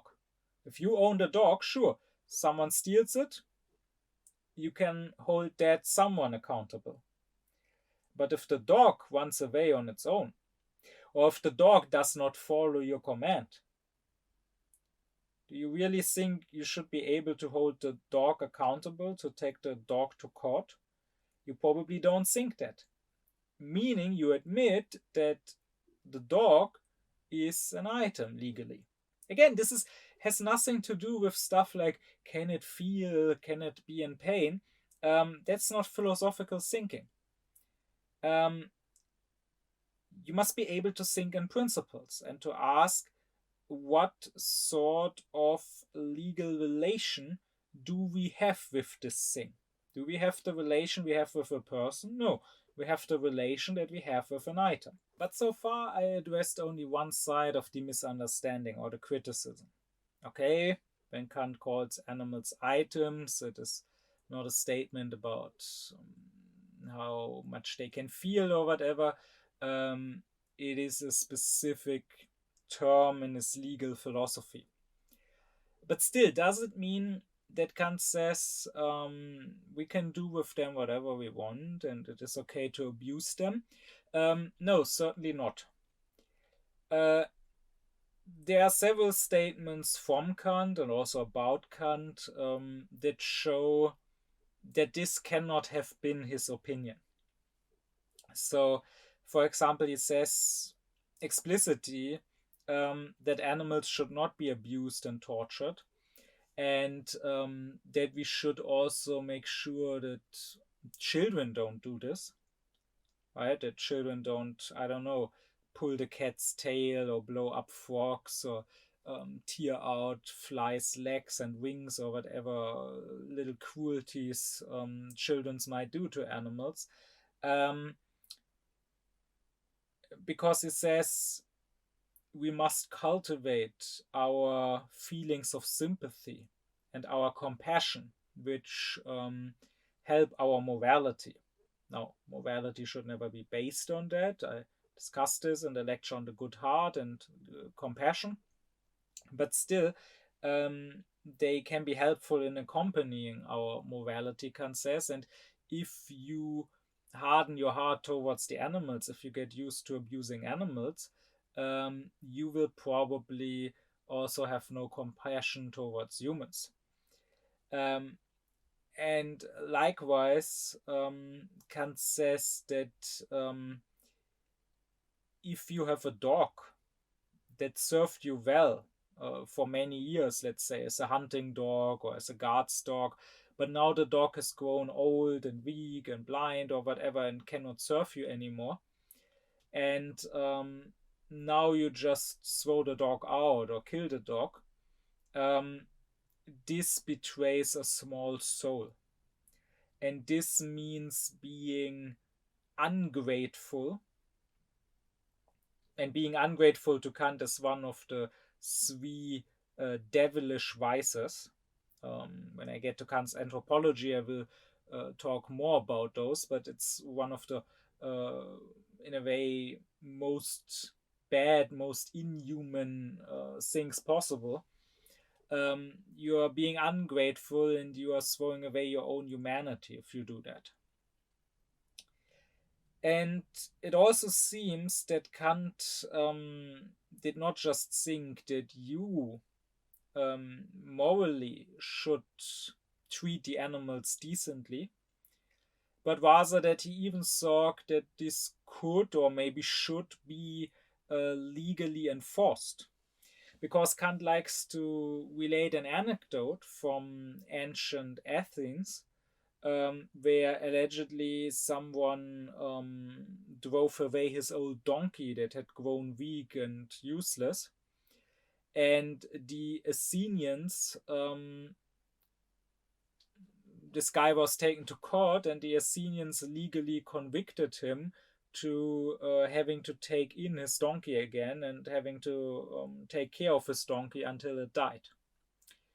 And Kant tells this anecdote, and he tells it approvingly. He seems to have approved of this. And he also says that if your, let's say, your job, your profession is the killing of animals, namely, if your profession is hunting or butchering, you are once again stripping yourself of your humanity. He likes to mention that in England at the time, apparently, you could not be in the jury at court if you were a physician, a surgeon, or a butcher. The reasoning behind this being that they said those people are too used to blood and death, so they might take it lightly and might also lightly condemn someone to death. They might not take it seriously enough. And Kant often mentions this in lectures, and he seems to have approved of that. he also seems to have been of the opinion that the butcher, or maybe also the hunter, is too used to death and blood to even care about them when it comes to human beings. And Kant also says, for example, at one point in his lectures, the more one deals with the observation of animals and their behavior, the more one loves them, when one sees how much they take care of their young. Then one also can't sin cruelly against the wolf. And mind you, this was said back in the 18th century. Nowadays, we might have a different relationship with the wolf, because the wolf does not seem so threatening to us in our daily lives as civilized people, and as people where wolves have largely been eradicated in large parts of the Western world. But in Kant's day, the wolf was still seen as much more of a threat to animals and human beings. And I mean, just consider how, even decades after Kant's death in the 19th century, in Grimm's fairy tales, how the wolf is often depicted in fairy tales, and what the fate of the wolf is usually in such fairy tales. So Kant here is not just expressing compassion towards any animal, towards a loyal dog or a beloved cat or whatever, but even towards the wolf, this dangerous monster, this villain of the fairy tales. And Kant does also say that in light of the natural love and care that the animals show towards their own young, it is sheer barbarism to tear these young away from them.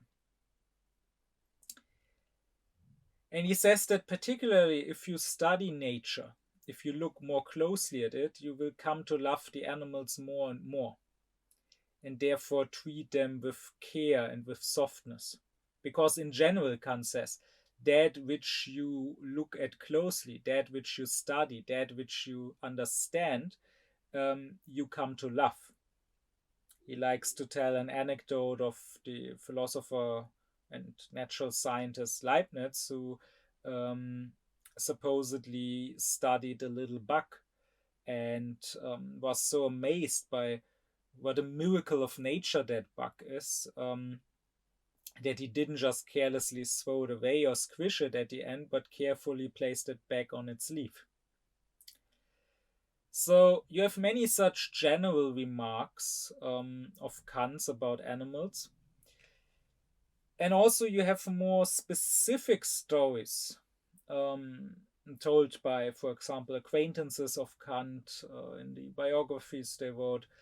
More specific stories about Kant and how he personally dealt with or felt about animals, particularly birds, it seems. So, for example, in his old age, in his last years, he apparently didn't care much about winter ending and spring coming back as such. Nature blooming and growing again didn't do much for him in those years. But there was one bird that would always return in spring to his garden, a typical warbler. And I had to look up the English name for this, but the German name is Grasmücke, which literally means grass mosquito. So I guess I'm in no position to make fun of the English name. But this warbler apparently made Kant very happy whenever it returned. And when after some years, one spring, it apparently didn't return, Kant was very sad about that. Also, Kant said that when the sparrows were singing their mating songs, he felt that the songs of those sparrows that got rejected sounded particularly melancholy, and it made him feel sorry for them, and it made him feel sympathy and compassion for them. And also, there's the story that one time he held a swallow in his hands, and he said that looking it in the eyes was like looking straight into heaven. So you see, it's not at all that Kant was completely dismissive of animals or completely careless towards them, saying, oh, they have no worth at all, you can do with them whatever you want, it doesn't matter if you cause them pain. If you hear anyone saying that based solely on Kant calling animals items or things, it just shows that he has misunderstood this term, and also that he has not studied Kant more extensively.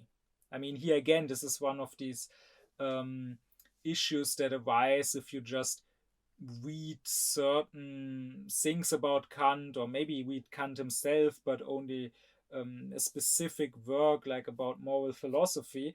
But if you don't take the time and soon to study him deeper and more extensively, many of the things I just related are very unknown, and you will hardly ever hear them from others that talk about what Kant has to say about animals, because they are not exactly written in his main works on moral philosophy that are way more abstract. Rather, you will find such remarks in his lectures, or as I said, in biographies that his friends and acquaintances wrote about him after his death. So many people will simply not be aware of these remarks. These remarks should prove without doubt that Kant does not condone animal abuse.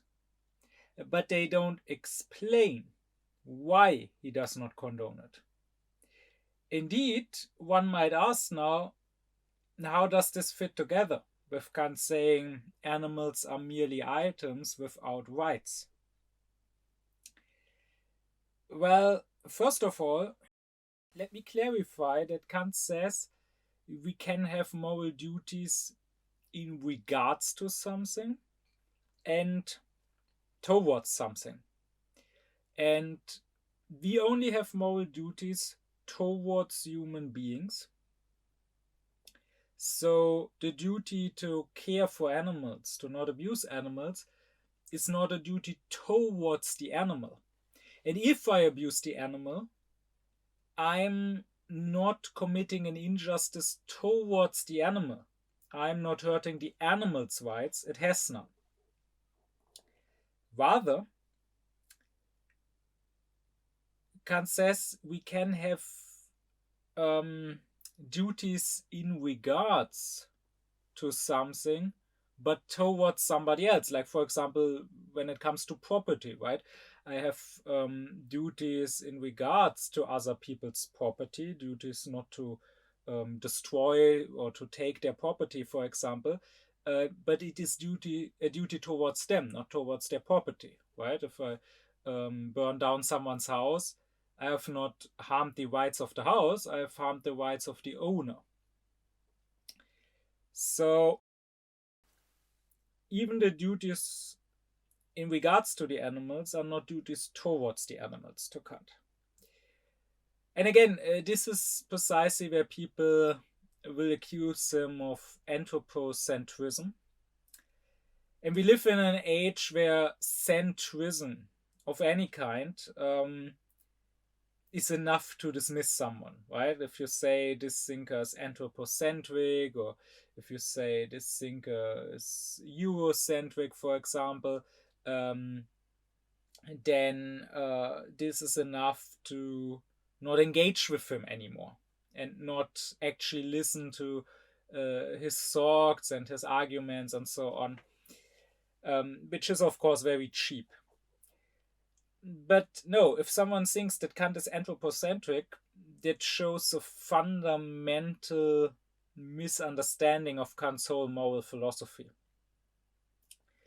Because if anything, Kant is not anthropocentric, he's ratiocentric. It is reason that is in the center of Kant's moral philosophy. Because Kant is not saying that human beings, as in the biological species Homo sapiens, have somehow more importance or more rights than other animal species. I mean, indeed, that would be not just wrong, it would be silly. On what argument would you base that?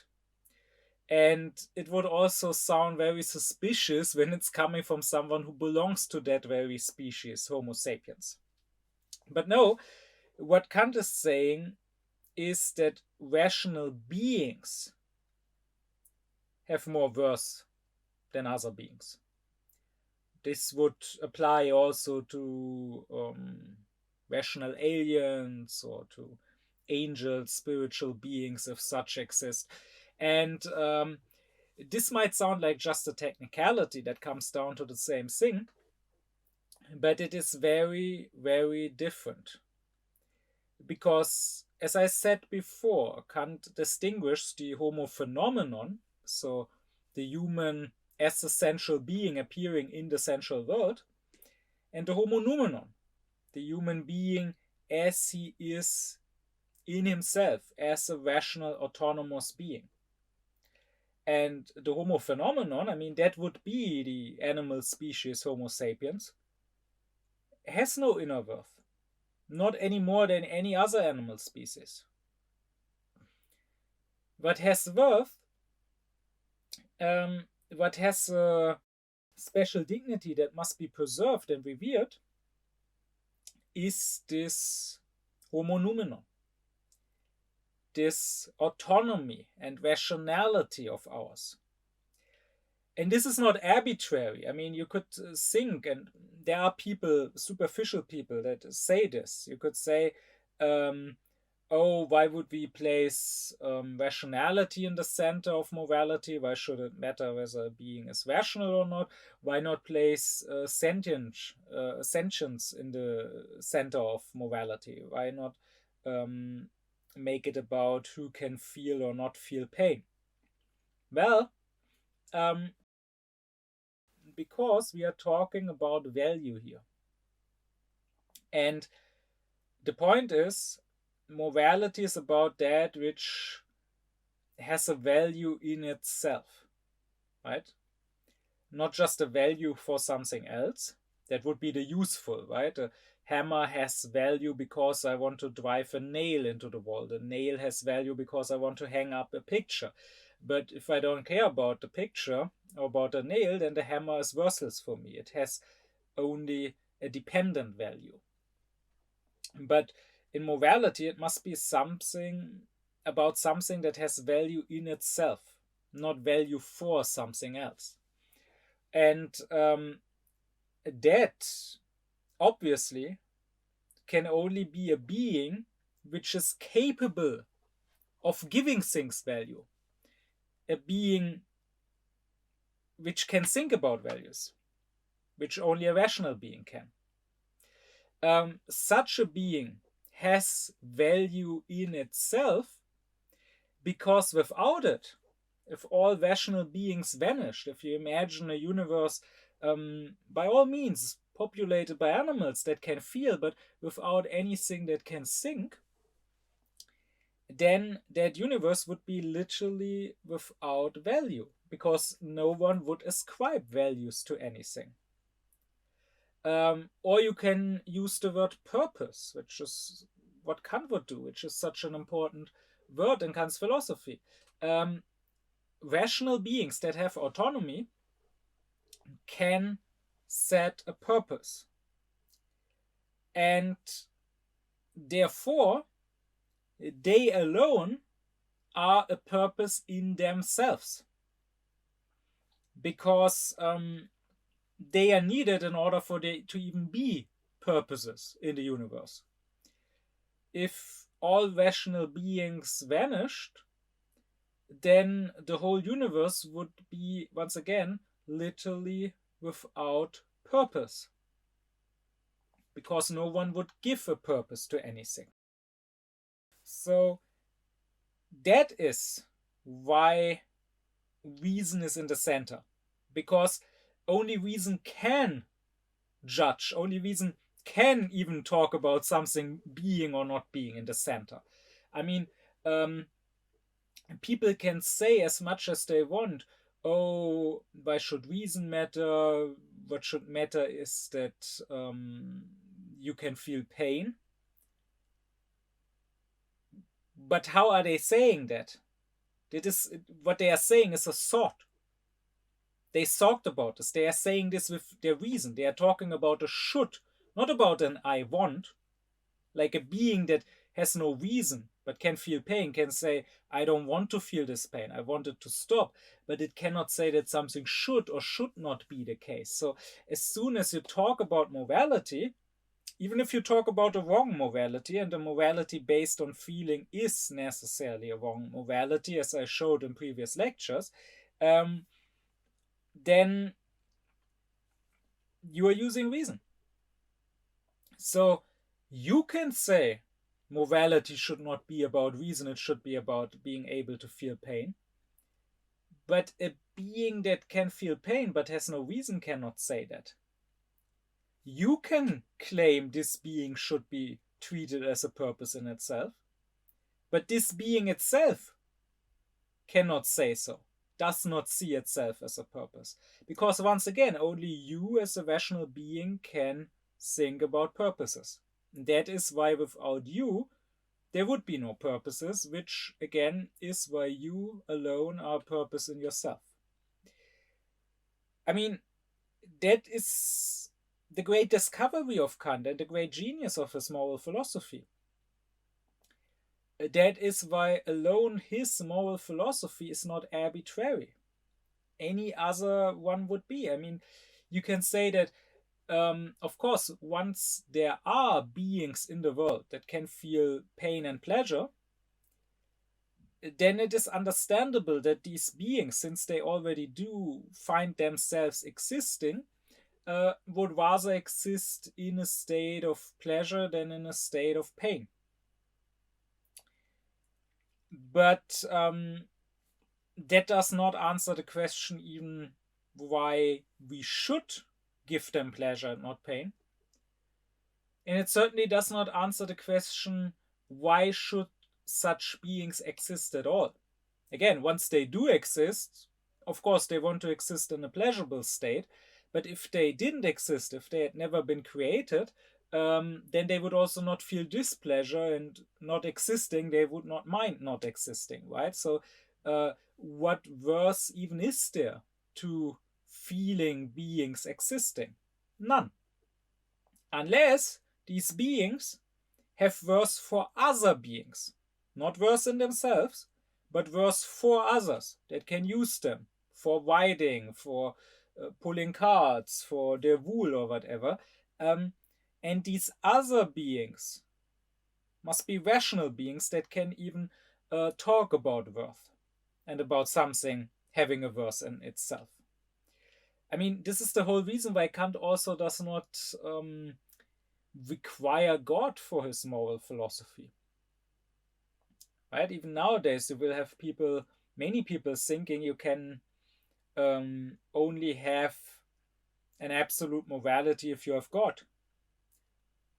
The theists will claim this is why you need God, why the atheist cannot be moral.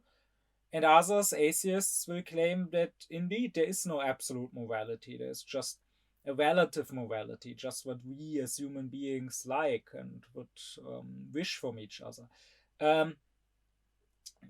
But in fact, a morality based on God would not be absolute. It would be completely arbitrary. I mean, you can, of course, claim, and that would really make you anthropocentric, you can claim that the human being is in the center of the universe because God created him as such, and God created everything else just for the human being. Just God created animals, for example, just to be eaten by human beings. You can claim that. But apart from the fact that you will have a hard time proving that this God even exists, let's say we could prove that there is a creator God. What, apart from understandably being prejudiced in our own favor, what would make us think that the universe was created specifically for us? That we would specifically matter to this God? You could just as well claim that the mosquito is in the center of the universe and that God created everything else just for the mosquito, including us, just to provide blood for the mosquitoes to suck on. Well, Kant does not have such problems, because Kant can say only we can think about purposes, only we can think about value, therefore only we have a purpose, have a value in ourselves. Again, this is not anthropocentrism, this is ratiocentrism. Not the human being in the biological sense is in the center, but rather the purpose itself is in the center.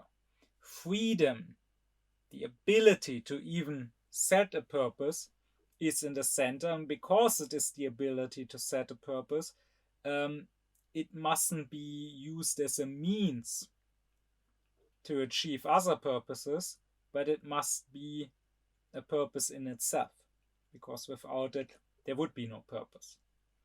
Now, the question remains, even if Kant cannot be accused of anthropocentrism, still, why would he say that we have duties, if not towards the animals, then at least in regards to the animal? Towards whom are these duties then? Well, they must be duties towards human beings, of course. But the specific answer to the question, why not abuse animals, why take care of animals, admittedly is a bit weak in Kant, or a bit unclear. And this comes down to the usual problem that I already addressed in several previous lectures, that Kant's philosophy is very true and very revolutionary for the most part in its principles. But when it comes to the application, Kant always falls short.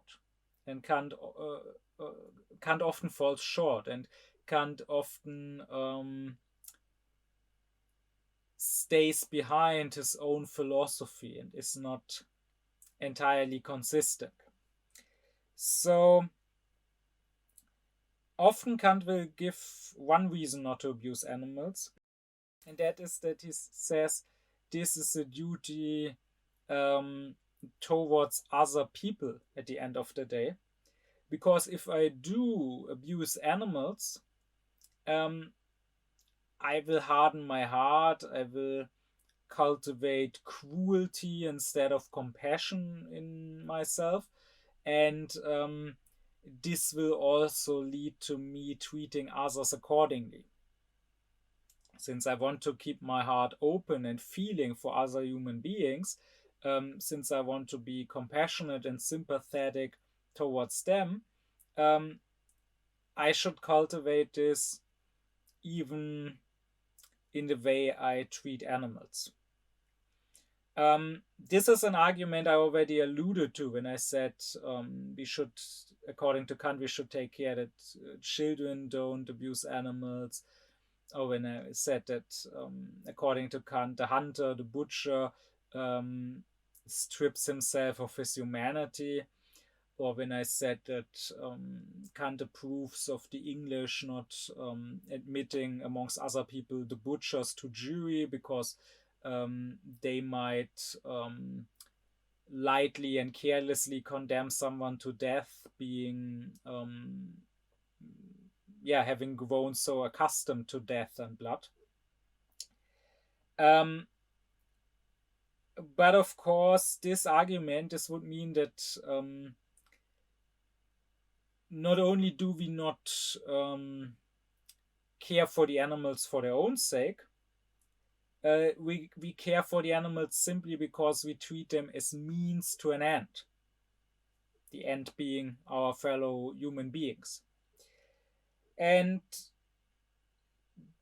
I think Kant does have a point here, of course. If you do get used to cruelty towards animals, you will also be less compassionate towards human beings. So he does have a point, but this should not be the main reason to not abuse animals. This is more like an added bonus. If we take care of animals, we also cultivate our compassion. And unfortunately, most of the times when you find Kant's morality in regards to animals discussed, the only reason why you shouldn't abuse them, according to Kant, that is usually discussed, that people are usually aware of, is this reason. Which is also because Kant simply sometimes doesn't give any other reason. Sometimes he only gives this reason. So if someone reads a respective passage, you cannot blame him necessarily for thinking that is Kant's only reason.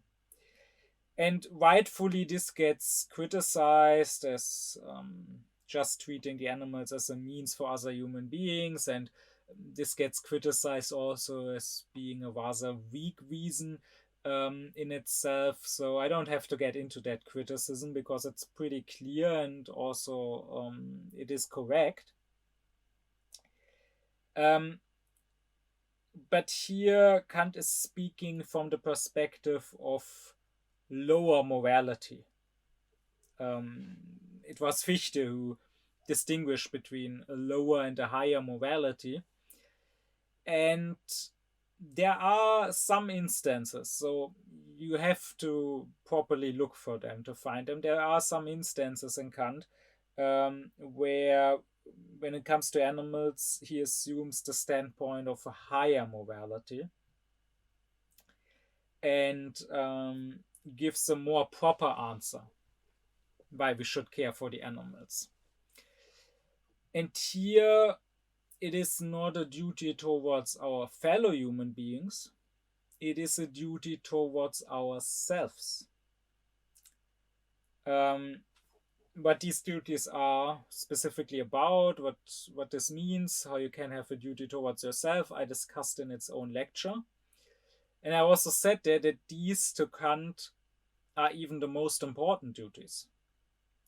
This is, of course, very alien to our time. Our time, first of all, doesn't know any morality at all. It is very relativistic. And if we talk about some sort of morality, then it is usually feeling-based. It is usually compassion-based, which is the very reason why it might include animals, not just humans. But which, of course, is also the reason why it is only about others. Why it is about how you treat other human beings or maybe animals, but never about how you treat yourself. Our current day liberal compassion morality would think that you can treat yourself however you want. You are your own property and can do with yourself whatever you want.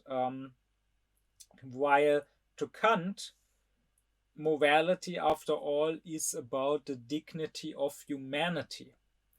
And you mustn't hurt this dignity in others, but also not in yourself.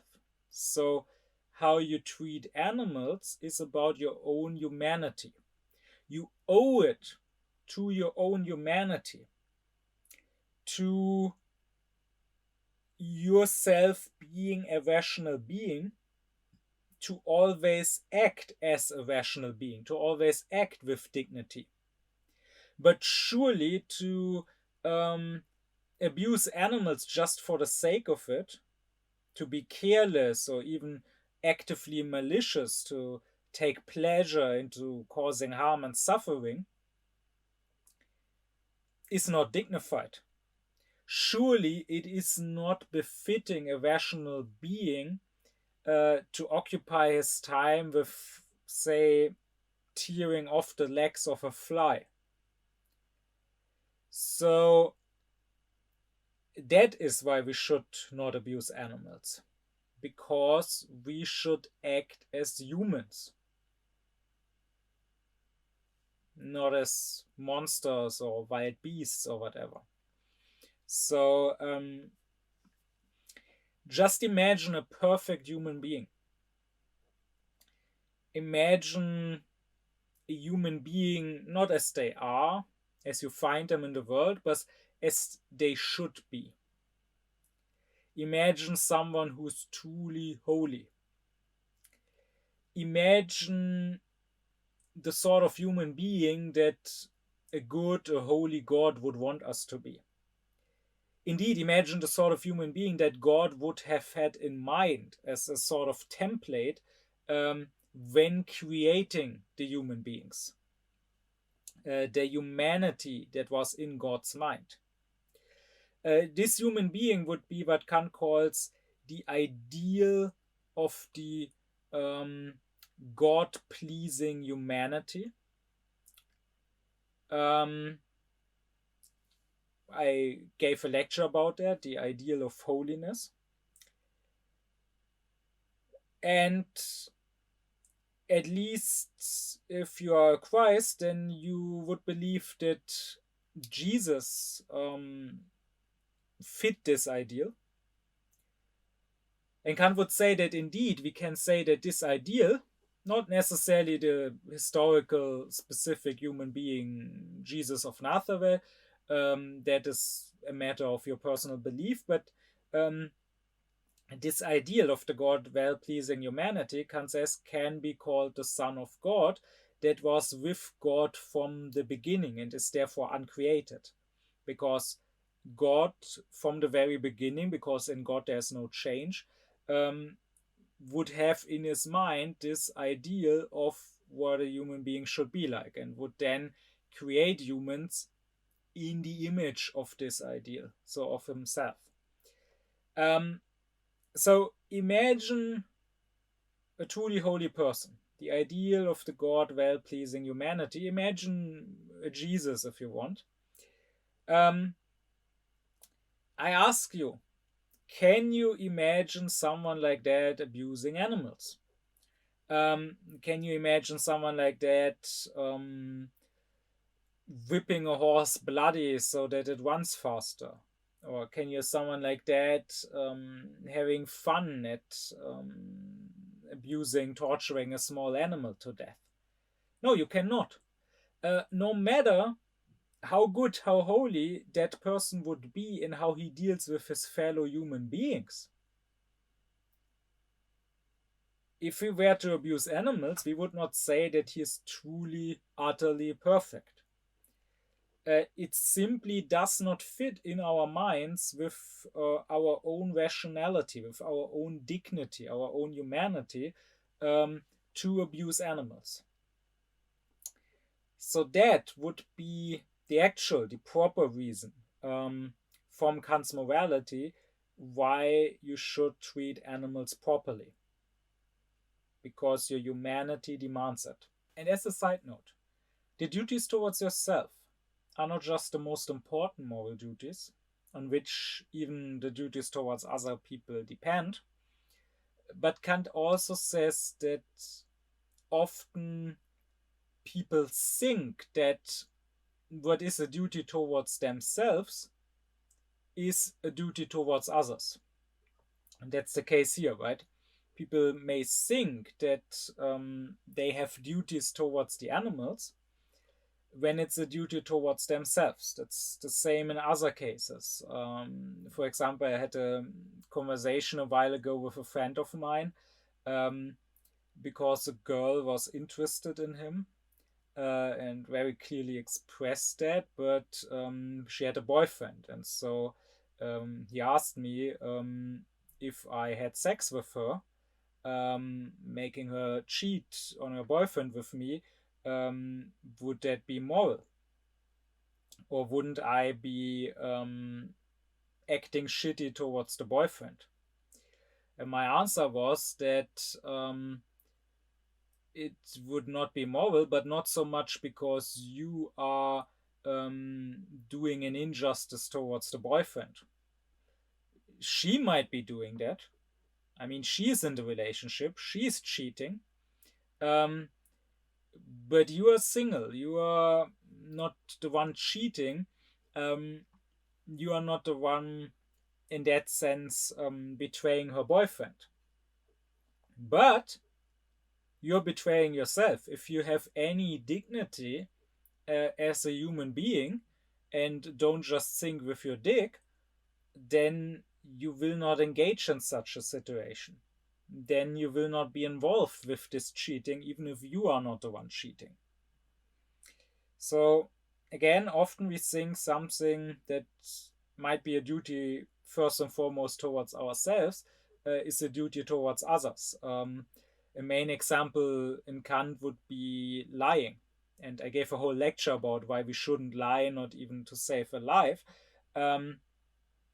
Many misunderstand Kant here because they think it's a duty towards others to tell them the truth. But Kant clearly says, I mean, yes, we also do an injustice to others if we lie to them, but that is secondary. And especially when we are lying to someone evil, when we are lying to someone who wants to murder, for example, he certainly cannot complain about an injustice being done to him. No, rather, we are, by lying, by making our own speech that should be rational, senseless, we are doing an injustice to ourselves. Now, I'm aware that I live in an age that is an age of irrationalism, so an age that does not believe in reason, and therefore an age that has little sense for dignity and humanity as such. And such an age might dismiss Kant's argument or might not understand Kant's argument, why we shouldn't abuse the animals for our own sake. But I would claim that if you do care about animals, then you indeed care for this reason, even if you are not fully aware of it. I mean, that is what Aufklärung is about. It's in the word, becoming more clear. So the more you clear yourself off, the more you will get clarity over your own principles, over your own reasons. So it falls to the philosopher, as the more aufklärt person, to understand people better than they understand themselves. So many people that care about animals, I would claim, misunderstand themselves. So if you ask them, for example, why don't you eat animals? They will reply with, because I don't want animals to suffer. I don't want animals to die. So seemingly making it about feeling. But I would claim that is not their real reason. Because think about it. What do they really want? What they want is that no animal has to die and suffer for them. They want to not eat animals. And maybe it's not just about them, it's about humans in general. So maybe someone tries to convince others to become vegetarian or vegan, and would ideally want a world where no human eats animals. But even in such a world, animals will constantly suffer every day on Earth, right? Even if humans don't eat animals, other animals eat animals. And no one thinks about ending that. I mean, it could not even be stopped, right? You can imagine a world where humans don't kill each other, where there are no wars. Maybe it's unlikely to get there, but it's not impossible by the laws of nature. But a world where no animal eats other animals would be impossible. Then the predators would, of course, all starve and die. So, um, even if you do care about animals, you cannot even want this. Precisely because you care about them, because you don't want all the predators to starve. And likewise, when it comes to human beings, we of course don't just care about them not suffering because of us or because of other human beings. We care about them in general, right? So if you're a good person, of course, you don't want to murder anyone. You also want others not to murder anyone. You want to end wars, for example. You want to bring world peace. Um, but also, you would not be content even if there was world peace, but people were still dying from some illness or from natural catastrophes like earthquakes or floods or whatever. But rather, as a good person, you would wish for that to be ended too. For medicine to advance, to be able to cure all illnesses, or for our technology to advance to, for example, build better dams against the floods and so on. And this is something that you would do when it comes to humans, but not when it comes to animals. So, if as a good person you hear that there's a village of humans that regularly get attacked, not by other humans, but by lions, you would still want to help and prevent that. You would help maybe building a fence around the village. But knowing that animals are suffering and dying because of illness, natural catastrophes, or other animals for that matter, um, is not such an issue. It's just an issue that they die because of humans. It's that we want to end if we are good, which shows that really we do not want to protect the animals as such, but rather we want human beings to be better. Someone might disagree here and say, no, wait a second. I would also intervene if an animal suffers because of other animals. Like maybe you own a cat that sometimes brings you mice or little birds that are still alive, and you save those from the cat instead of letting the cat kill them. So you are saying, or maybe you see a stray dog that is starving and you would give it food. So it seems that you do help the animal, um, even if it's not a human being that is threatening the animal, but rather if the animal is threatened by part of nature. But to that I would reply, okay, fair enough, but you are intervening here where you are present. It may not be a human being that is hurting the animal, but the animal is being hurt in the presence of a human being, and a human being is able to help, and then you help. So again, it is about you being good, but it is not simply about the welfare of the animal as such. It is not about the welfare of all animals, but just of the animals you are dealing with. Because you might be saving mice from your cat, but you're probably not going on a crusade to save all the mice in the world from all the cats and from all the foxes and all the owls and all the falcons and so on. And even if you were, then you would not be helping all the animals. You would just be helping the mice and condemning the foxes and falcons and so on to starve. And to be clear here, with all of this, I'm not speaking as someone who doesn't care about animals.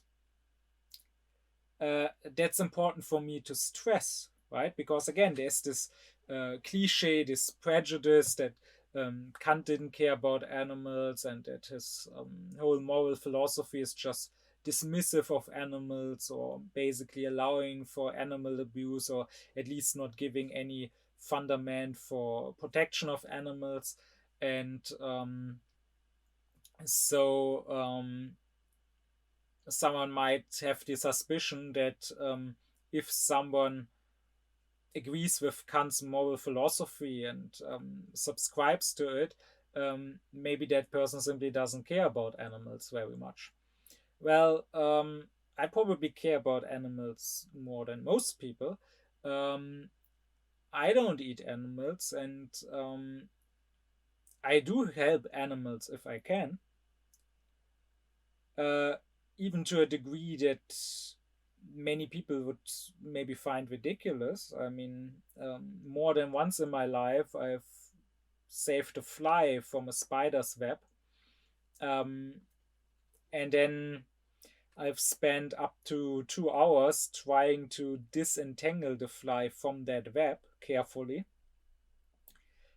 which is really not that easy if you're trying to flee this fly without tearing off any legs or any wings. So it's certainly not that you can accuse me of simply agreeing with Kant because animals don't matter to me. Rather, you should ask yourself, how can somebody to whom animals matter that much agree with Kant? And the answer is because animals do matter to me, but that does not mean that I'm a sentimental fool and that I have no self-reflection about why they matter to me. Because, again, sure, I might be saving a fly from a spider's web, but when I hear that the fly is buzzing desperately because it got caught in that web, and then I look and I see the spider already approaching the fly, ready to kill it, but I'm just saving this specific fly that I happen to hear. I'm not destroying the web as a whole, and I'm not killing the spider. Very well aware that this will mean other flies eventually dying, even though I saved this one. Very well aware that it just so happened that I was present and heard this one buzzing in the web, but maybe tomorrow I may be out and about while another fly gets caught, and I will not be there to save it. And I didn't prevent that by destroying the web. But then if I did destroy all the spider webs, and again, I would maybe be helping the flies, but I would condemn the spiders to die. And this is just about what's happening in my apartment. But even if I removed all the spiders in my apartment, of course, there are billions upon billions of flies on Earth every day that are being eaten by spiders, and I'm pretty unfazed by that. It's not that this is that I'm caring about this as much as I'm caring about the fact that there are millions of humans that are dying on Earth in wars and famines and so on. So clearly, I am helping this fly not for its own sake, but for my sake, if I'm being honest with myself. And someone could be cynical here and say, oh, why are you helping the fly? That is nature, eat and be eaten. And you're only thinking of the fly, but the spider also wants to live, also wants to eat. To which I would reply, well, the spider can eat. I don't begrudge the spider her food. Again, I'm not destroying her web, I'm not killing her. The spider can eat, but it can eat the next fly that gets caught in the web when I'm not there. It cannot eat this fly. And why not this? Why the next one? Is this fly, does it have more value than the next one? No, the simple answer is because here I was present.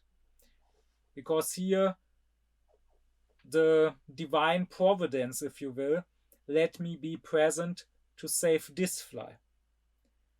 It did not let me be present to save the next fly. So,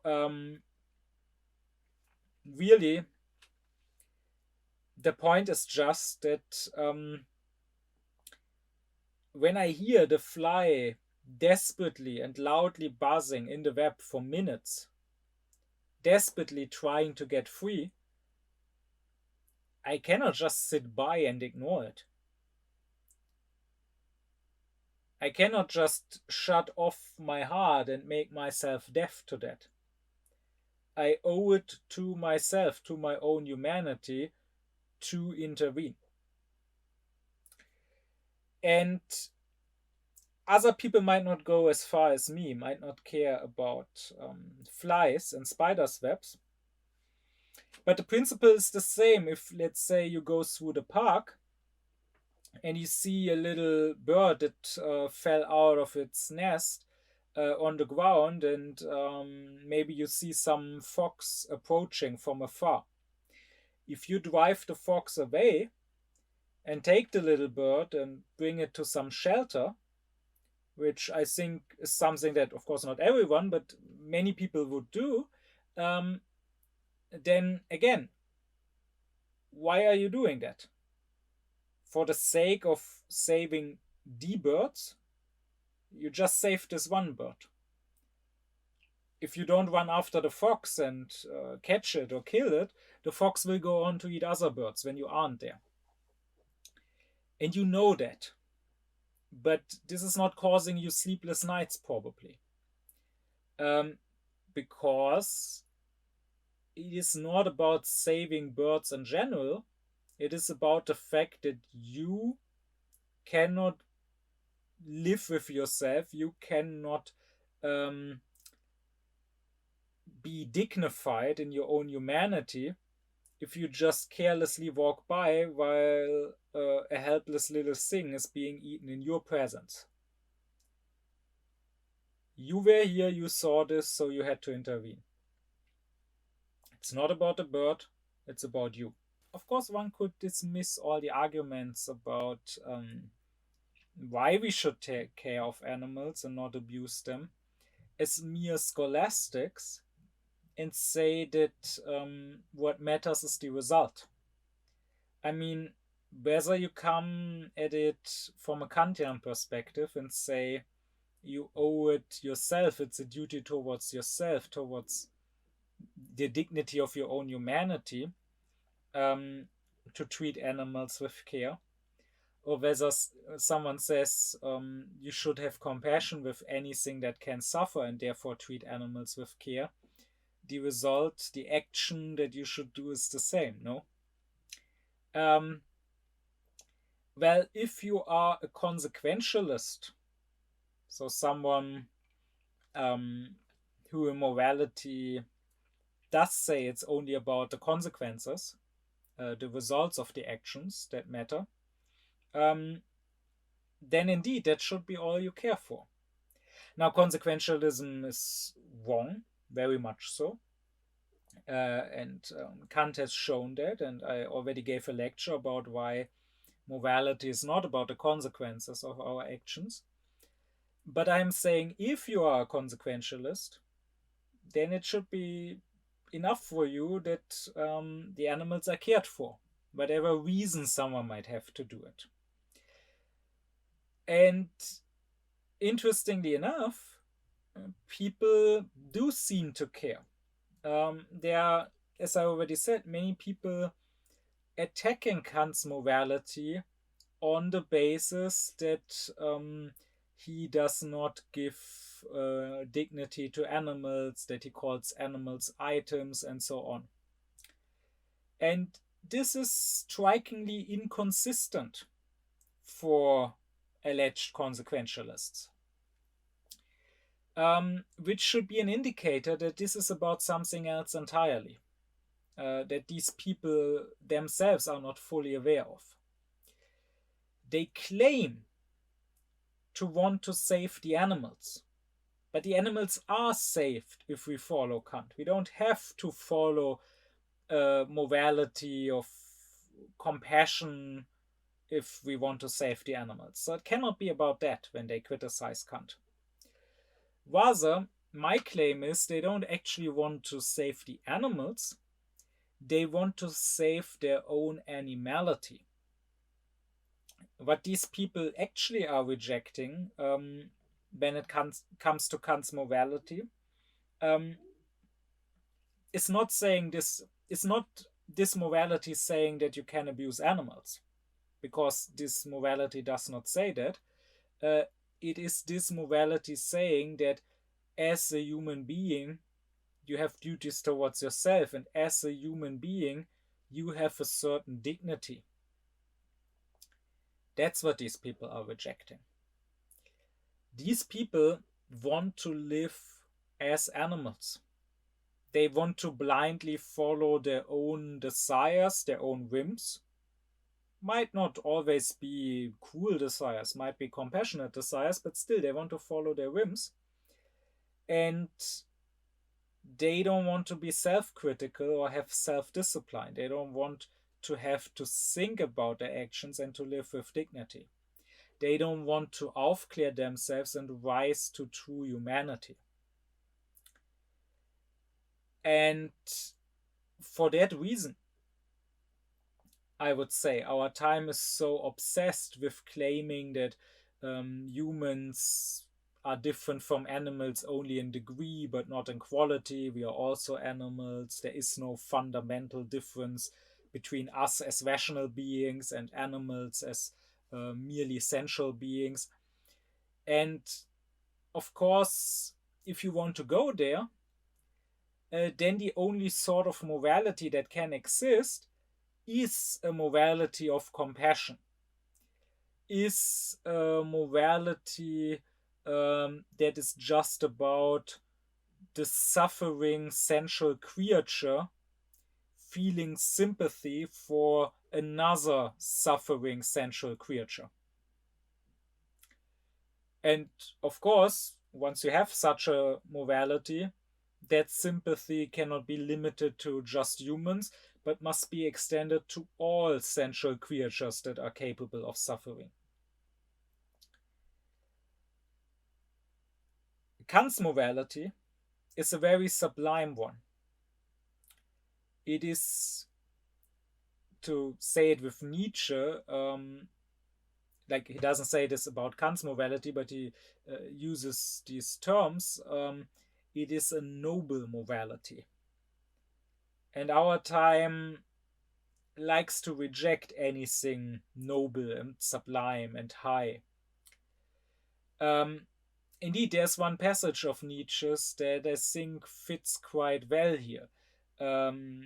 Nietzsche is not actually talking about animals here when he is talking about the difference in rank.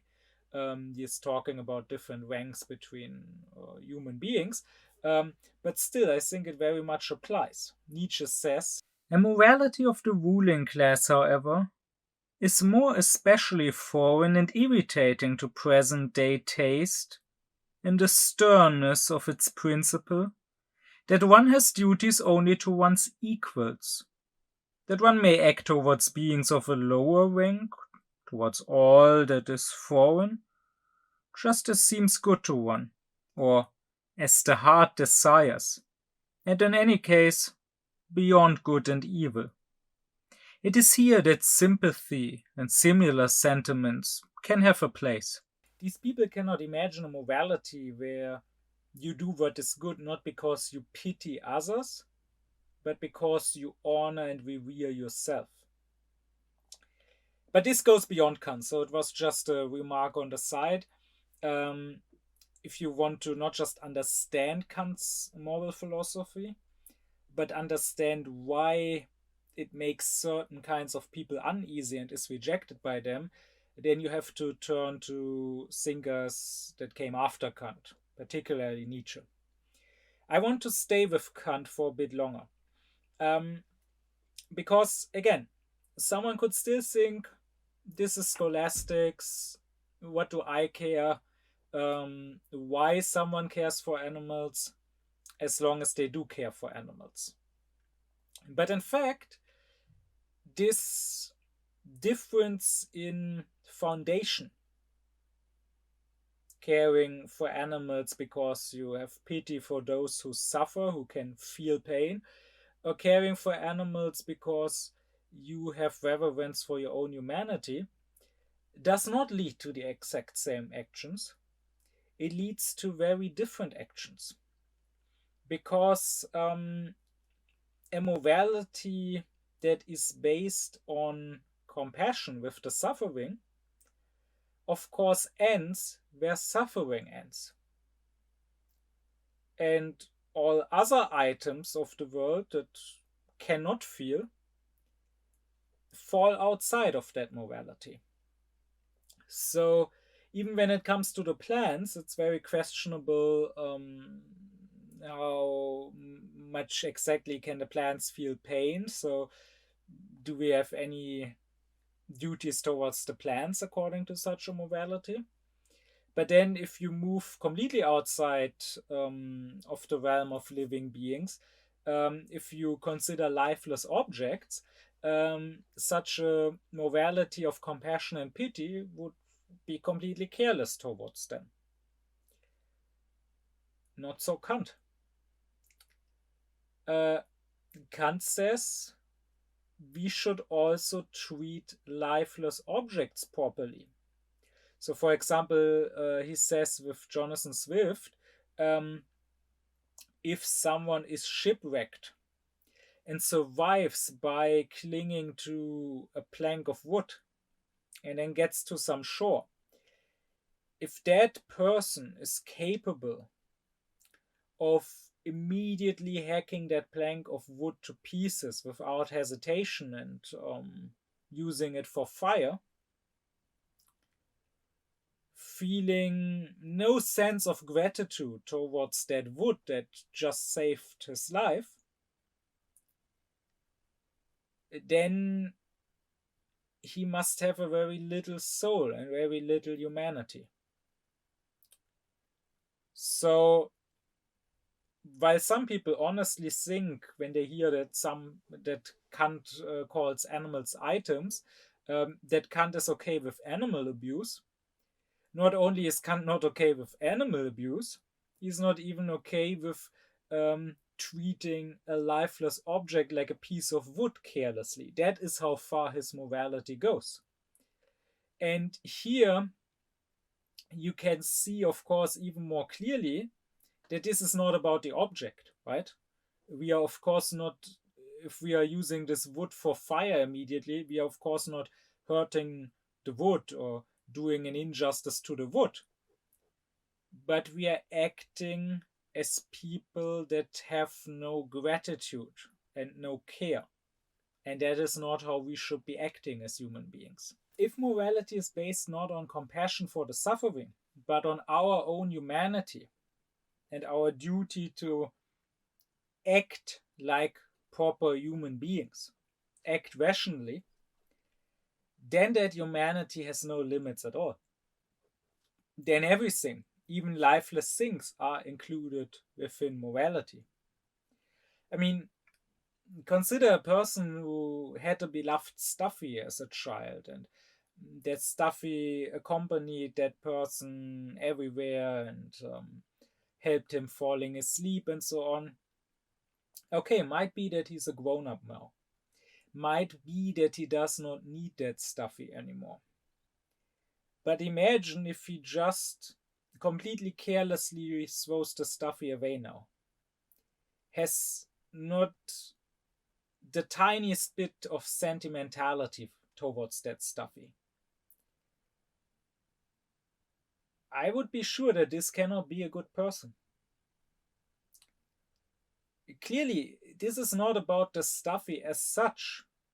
It's a lifeless object. It has no feelings. No injustice is done to the stuffy when it's thrown away.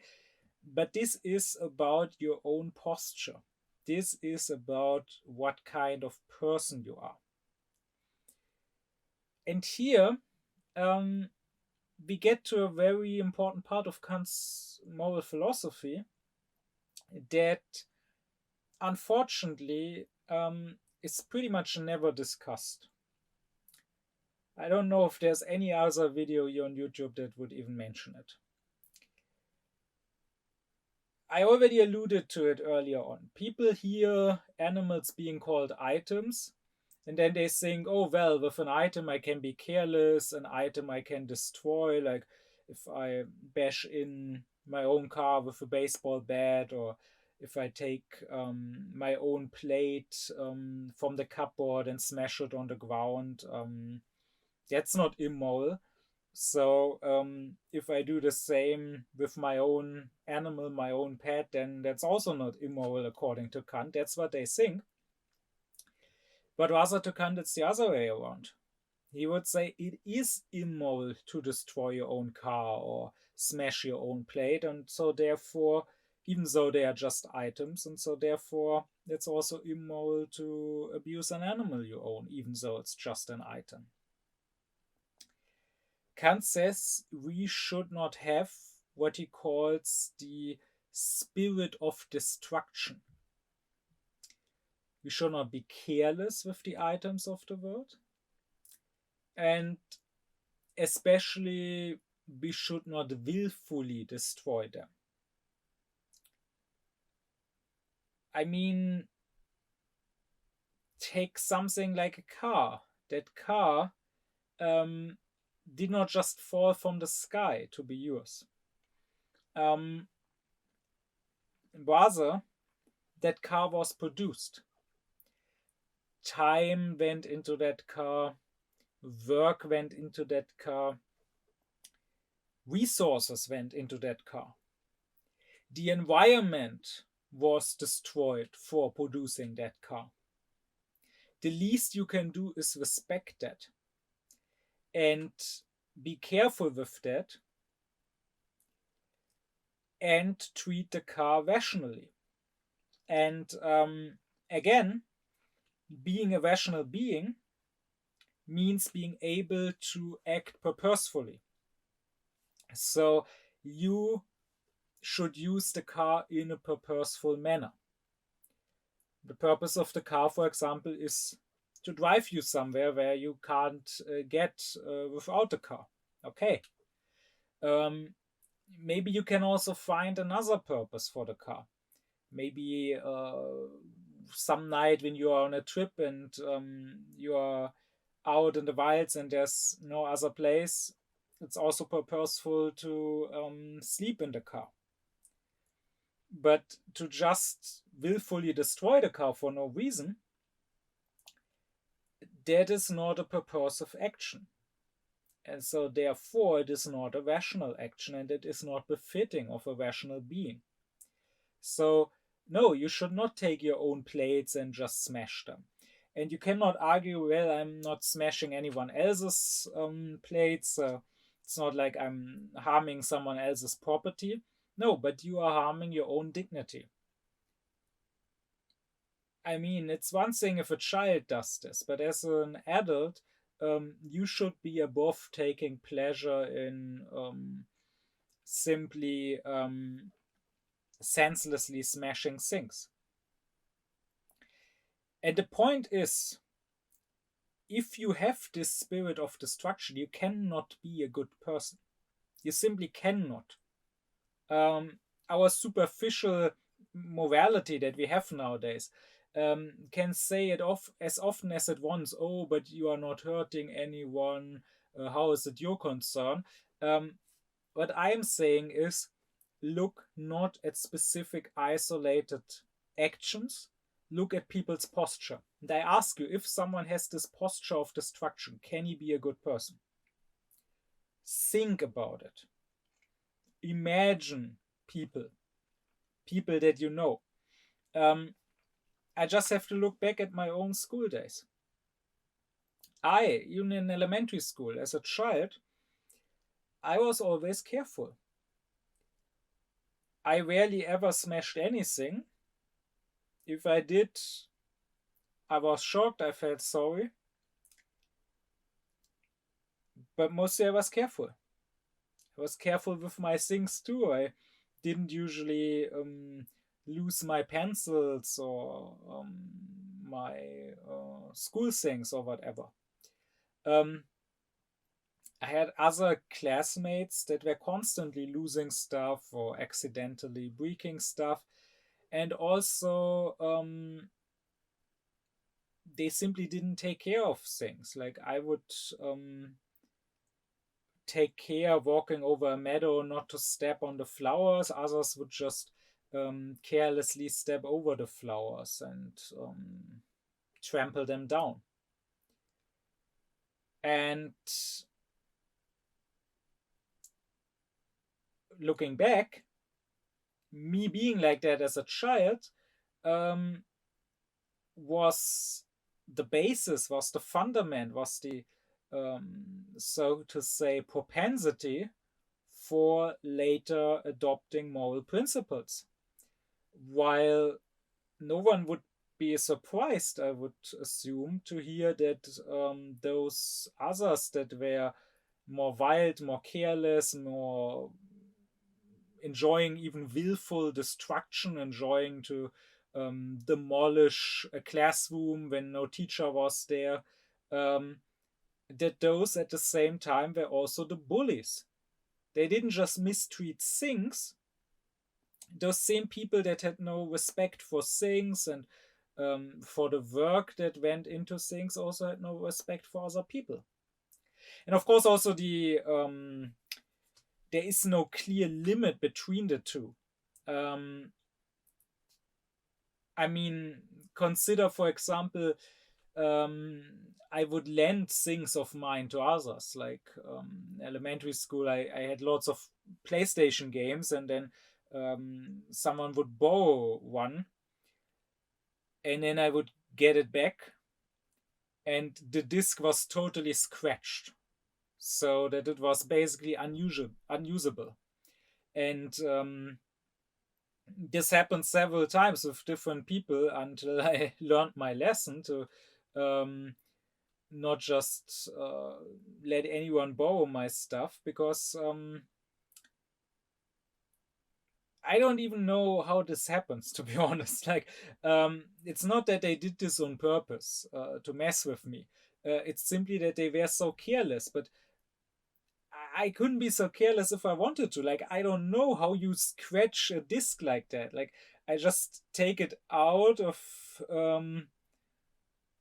the package, and then I just put it into the PlayStation, and then when I'm done, I take it out of the PlayStation again. Like, how can it be so stretched? But they somehow managed to do that because they were so uncaring. And of course, in this case, being uncaring with an object also directly meant being uncaring, being disregarding towards the owner of that object.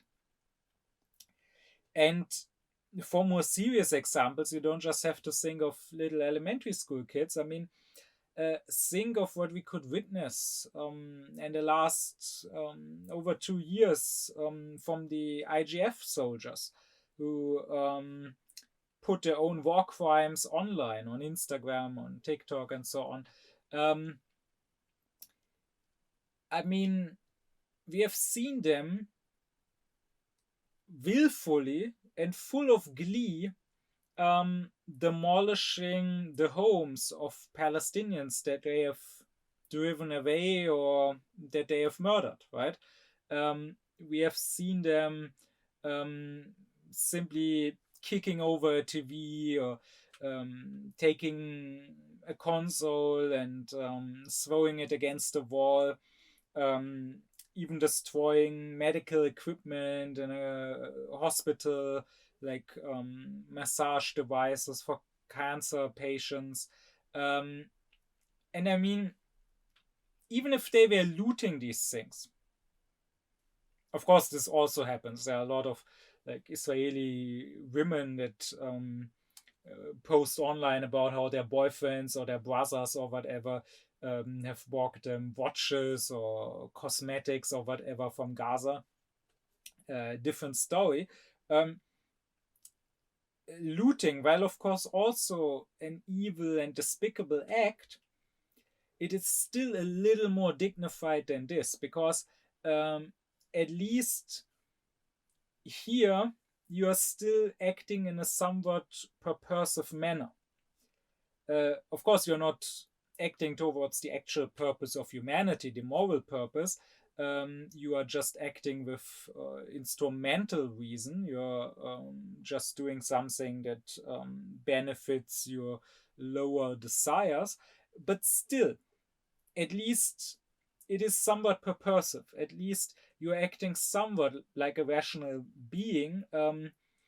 If you steal a TV or a console to use them for yourself, but if you just smash them, just willful destruction, just this glee at being able to cause destruction, you are a human.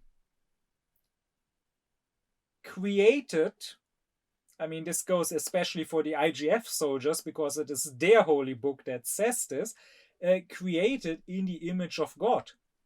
God is not the destroyer, He is the creator.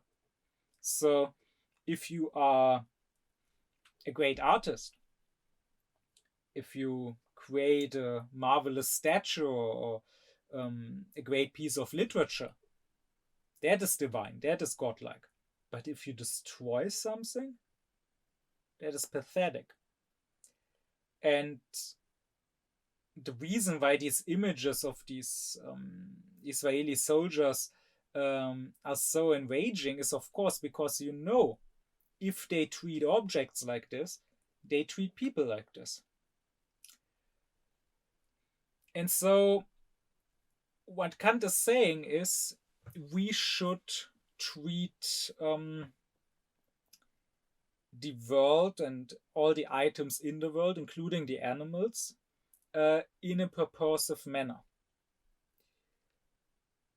So he does explicitly say you should not destroy anything, even if to you it means nothing, anything that could be useful to others or that could be beautiful to others, that they could take delight in. So if you find something in nature, like let's say you find a tree, maybe you don't want to eat the fruits from that tree, or maybe you just want to eat one fruit and then you go on and never come back.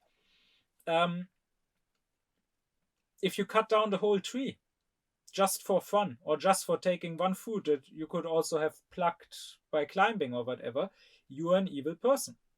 You might have no further use for the tree, but maybe a month later someone else would have come along who could have eaten the fruit or just enjoyed to look at the tree. So when Kant is accused of standing for an instrumental reason that endlessly and carelessly exploits nature nowadays, and for an anthropocentrism that thinks everything is there for our human desires, for our human whims, it is a very gross misunderstanding. Rather, you can think back to religious commandments. When the Bible says we are created in the image of God, does it not mean that we should behave godly, that we should behave divinely? And certainly that does not mean carelessly exploiting and destroying.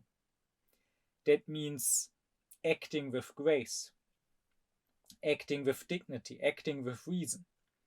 Yes, the Bible says, God commands Adam to subdue the earth. God gives Adam dominion over everything on earth. So to be sure, it's not simply that he's equal with all the animals. The animals, the earth are there for Adam. But that does not mean they are there just to be used and to be used up and to be thrown away. But rather, it is like a king, a proper king should have dominion over his realm. Not to just oppress and to rob his subjects, but to rule them wisely. You have the same in the Islamic tradition, right? Where the human being is the Khalif. So the one to rule over earth in God's stead. The human being is the custodian of the earth. And likewise, you can say about Kant that surely he would not be for some environmentalism that is based on some romantic hippie concept of just leaving nature alone, nature being our equal, or nature having its own rights. No, he would say we can and we should use our reason to interact with nature and to form nature, to shape nature even in our rational image. But it should happen rationally. So it is one thing if you make a desert bloom. It is one thing if you take a swamp and turn it into a beautiful garden. That is subduing nature, having dominion over nature, but in a rational, in a divine manner. But if you just go and destroy it, turn it into a parking lot or tear it open to just get all the resources out of the ground, that is not acting like a dignified, rational being. And this is also what Kant ultimately says about the animals, right? So he is neither saying that you are allowed to abuse them, nor is he saying that you mustn't cause harm to them under any circumstances, but rather he would say it depends on how rational, how purposeful your action is. So just abusing an animal for the fun of it, of course, that's forbidden. That is throwing your own humanity away. Kant is not against eating animals. He himself was not a vegetarian, of course. And but what he does say, for example, is that you should not do senseless experiments with animals.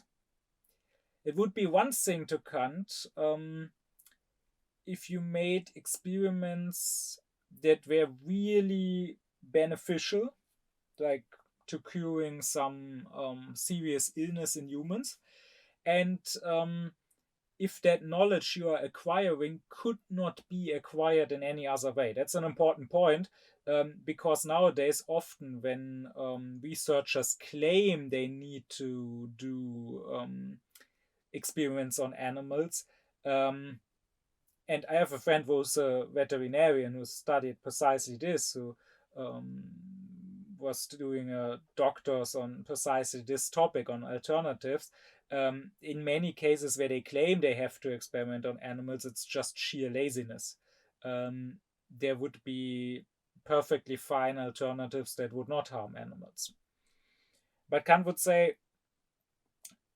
if you cannot get this knowledge without harming an animal, and it is really valuable knowledge that really benefits human beings, that's one thing. But if the knowledge could be acquired another way, or if it's unimportant knowledge, or if you are just experimenting on animals again just for fun, that is not okay.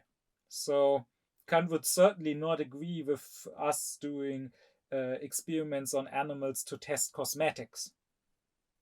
He would rather say, well, you can live without cosmetics.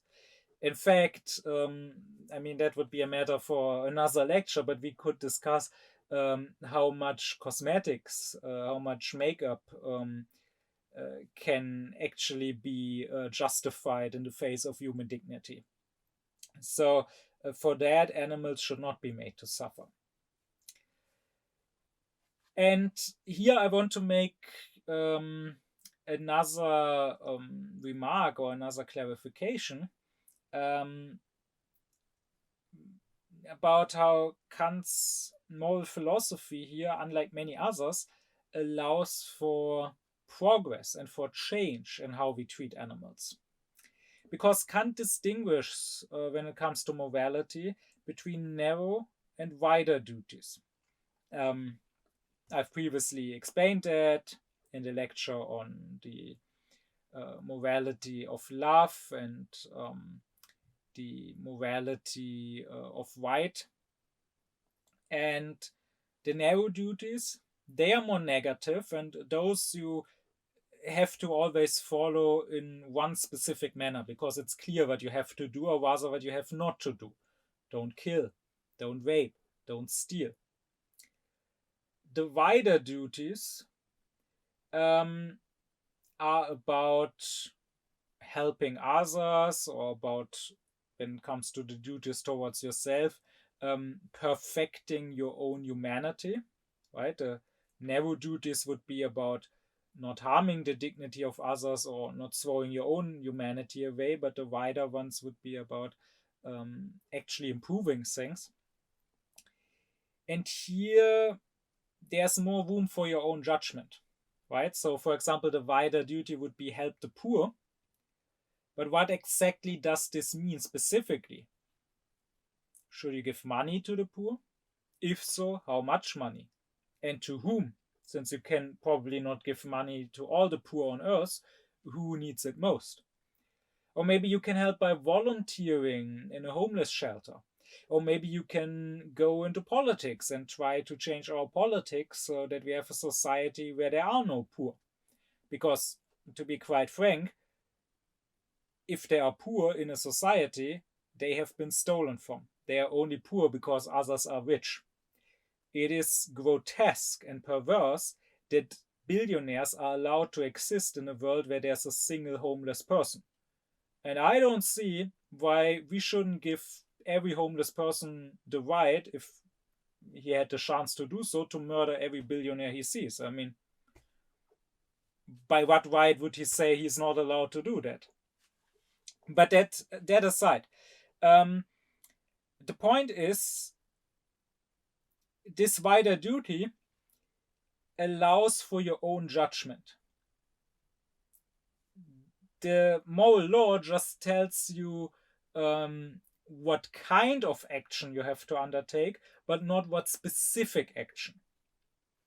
Well, and if you now ask, what sort of duties are the duties in regards to animals? I already said they are not duties towards other people, they are duties towards myself. But are they narrow or are they wider duties? I would say that at least partially they fall under the wider duties. You have a duty to treat animals with care. But what specifically does that mean? Does it mean, as Kant says, for example, you can eat animals, but they should be killed swiftly and as painlessly as possible?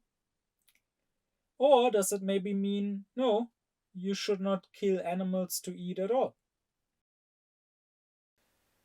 And as I said, there could be progress here, there could be change here. Because maybe we can acknowledge that at some point it was necessary to eat animals. I don't know if our ancestors in the Stone Age would have survived if they had tried to be vegetarians or vegans and live completely without animals. And here you can clearly see, if you agree with this, and I would assume that most people agree,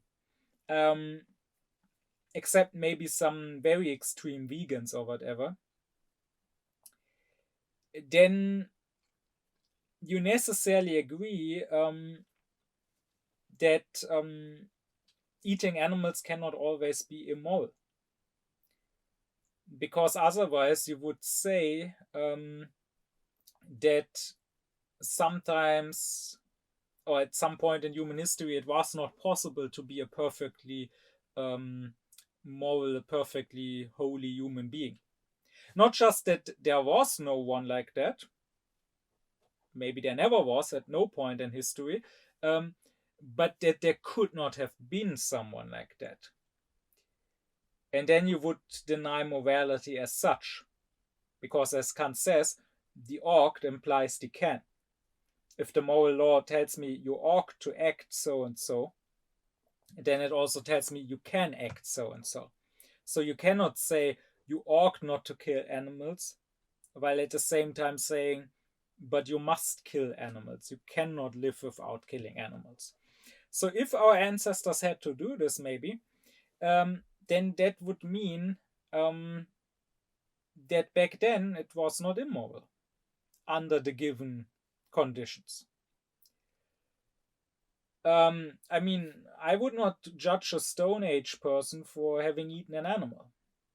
I would judge a Stone Age person just like I would judge a person today for having killed someone, having murdered someone from his tribe. That would have been immoral even back then. But maybe as we progress, as our civilization and our culture progresses, and as our means of taking care for ourselves progress, so that we are able nowadays to feed ourselves without problem, without using animals, or so that we are able nowadays to clothe ourselves without having to use animal furs. You could also say that what the general moral demand to treat animals with care, to not abuse them mindlessly, to, okay, use them as items maybe, but only in a purposive manner, what that general demand of morality means may change with time. So at some point it might have meant kill the animal swiftly. At some point it might mean don't kill the animal at all. So maybe you could say, if I imagine once again the ideal of the God well-pleasing humanity, if I imagine completely holy people, and if I imagine a future utopian world where everyone is like that, doesn't matter if that will ever happen, but if I imagine that ideal, then that includes me imagining everyone being a vegetarian. So there is room for progress here. Kant himself may have eaten animals, but that does not mean that a vegetarian or a vegan would have to completely dismiss Kant's morality. And that Kant's morality does not possibly give a foundation to not eating animals. So, with that said, I want to stress that a general problem of the frankly quite shallow and superficial moral thinking of our day is that people think of morality as only being about isolated actions. So, yes, sure, if I murdered someone, that was immoral. But then when I sit at home alone and I choose to read this book or to watch that movie or to eat my bread with mustard or whatever, that is a morally irrelevant action, neither good nor bad. And this is a completely wrong way to look at morality, to isolate actions like that and to think that there are certain morally relevant actions, but the most of our actions at the most time of the day are morally irrelevant one way or another. No, morality is a posture. It is about the whole human being. It is, you either have the goodwill all the time or you don't. Either everything you do is guided by your goodness or it is guided by your evilness and selfishness. And this way of looking at morality as only being about certain isolated actions messes up our morality even when it comes to how we treat humans.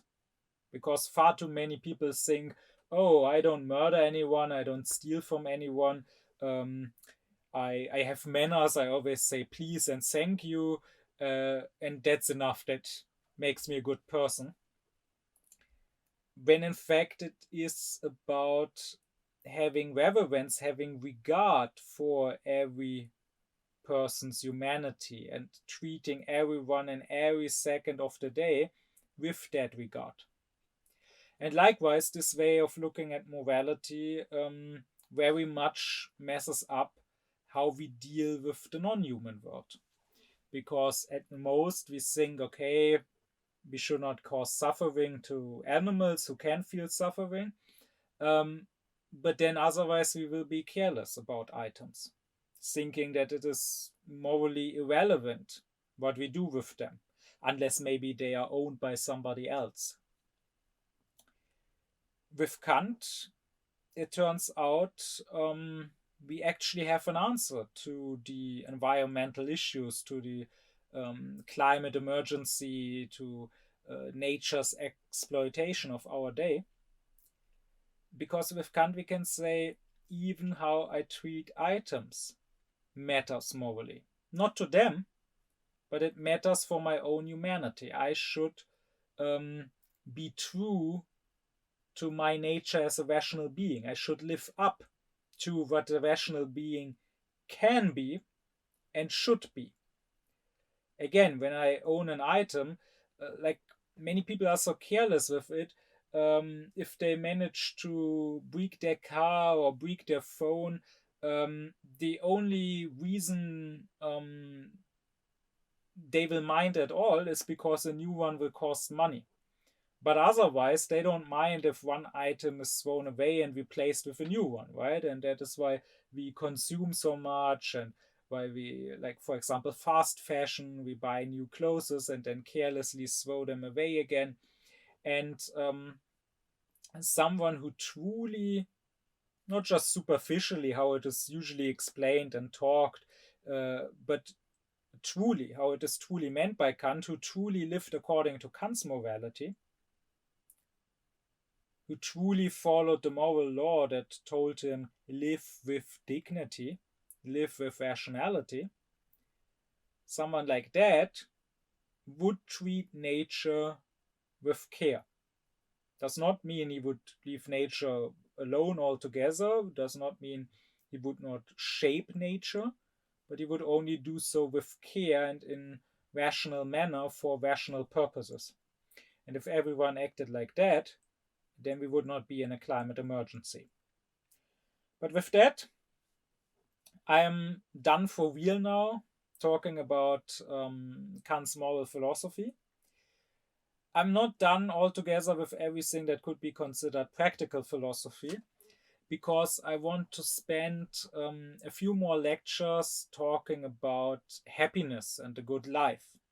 Because while Kant's whole moral philosophy is about stressing that this does not come first, our moral duty comes first, he's not saying that we should reject happiness or that we should not seek happiness. And he does indeed say how we can find happiness. So this I want to discuss in a few lectures, before then turning to Kant's philosophy of religion.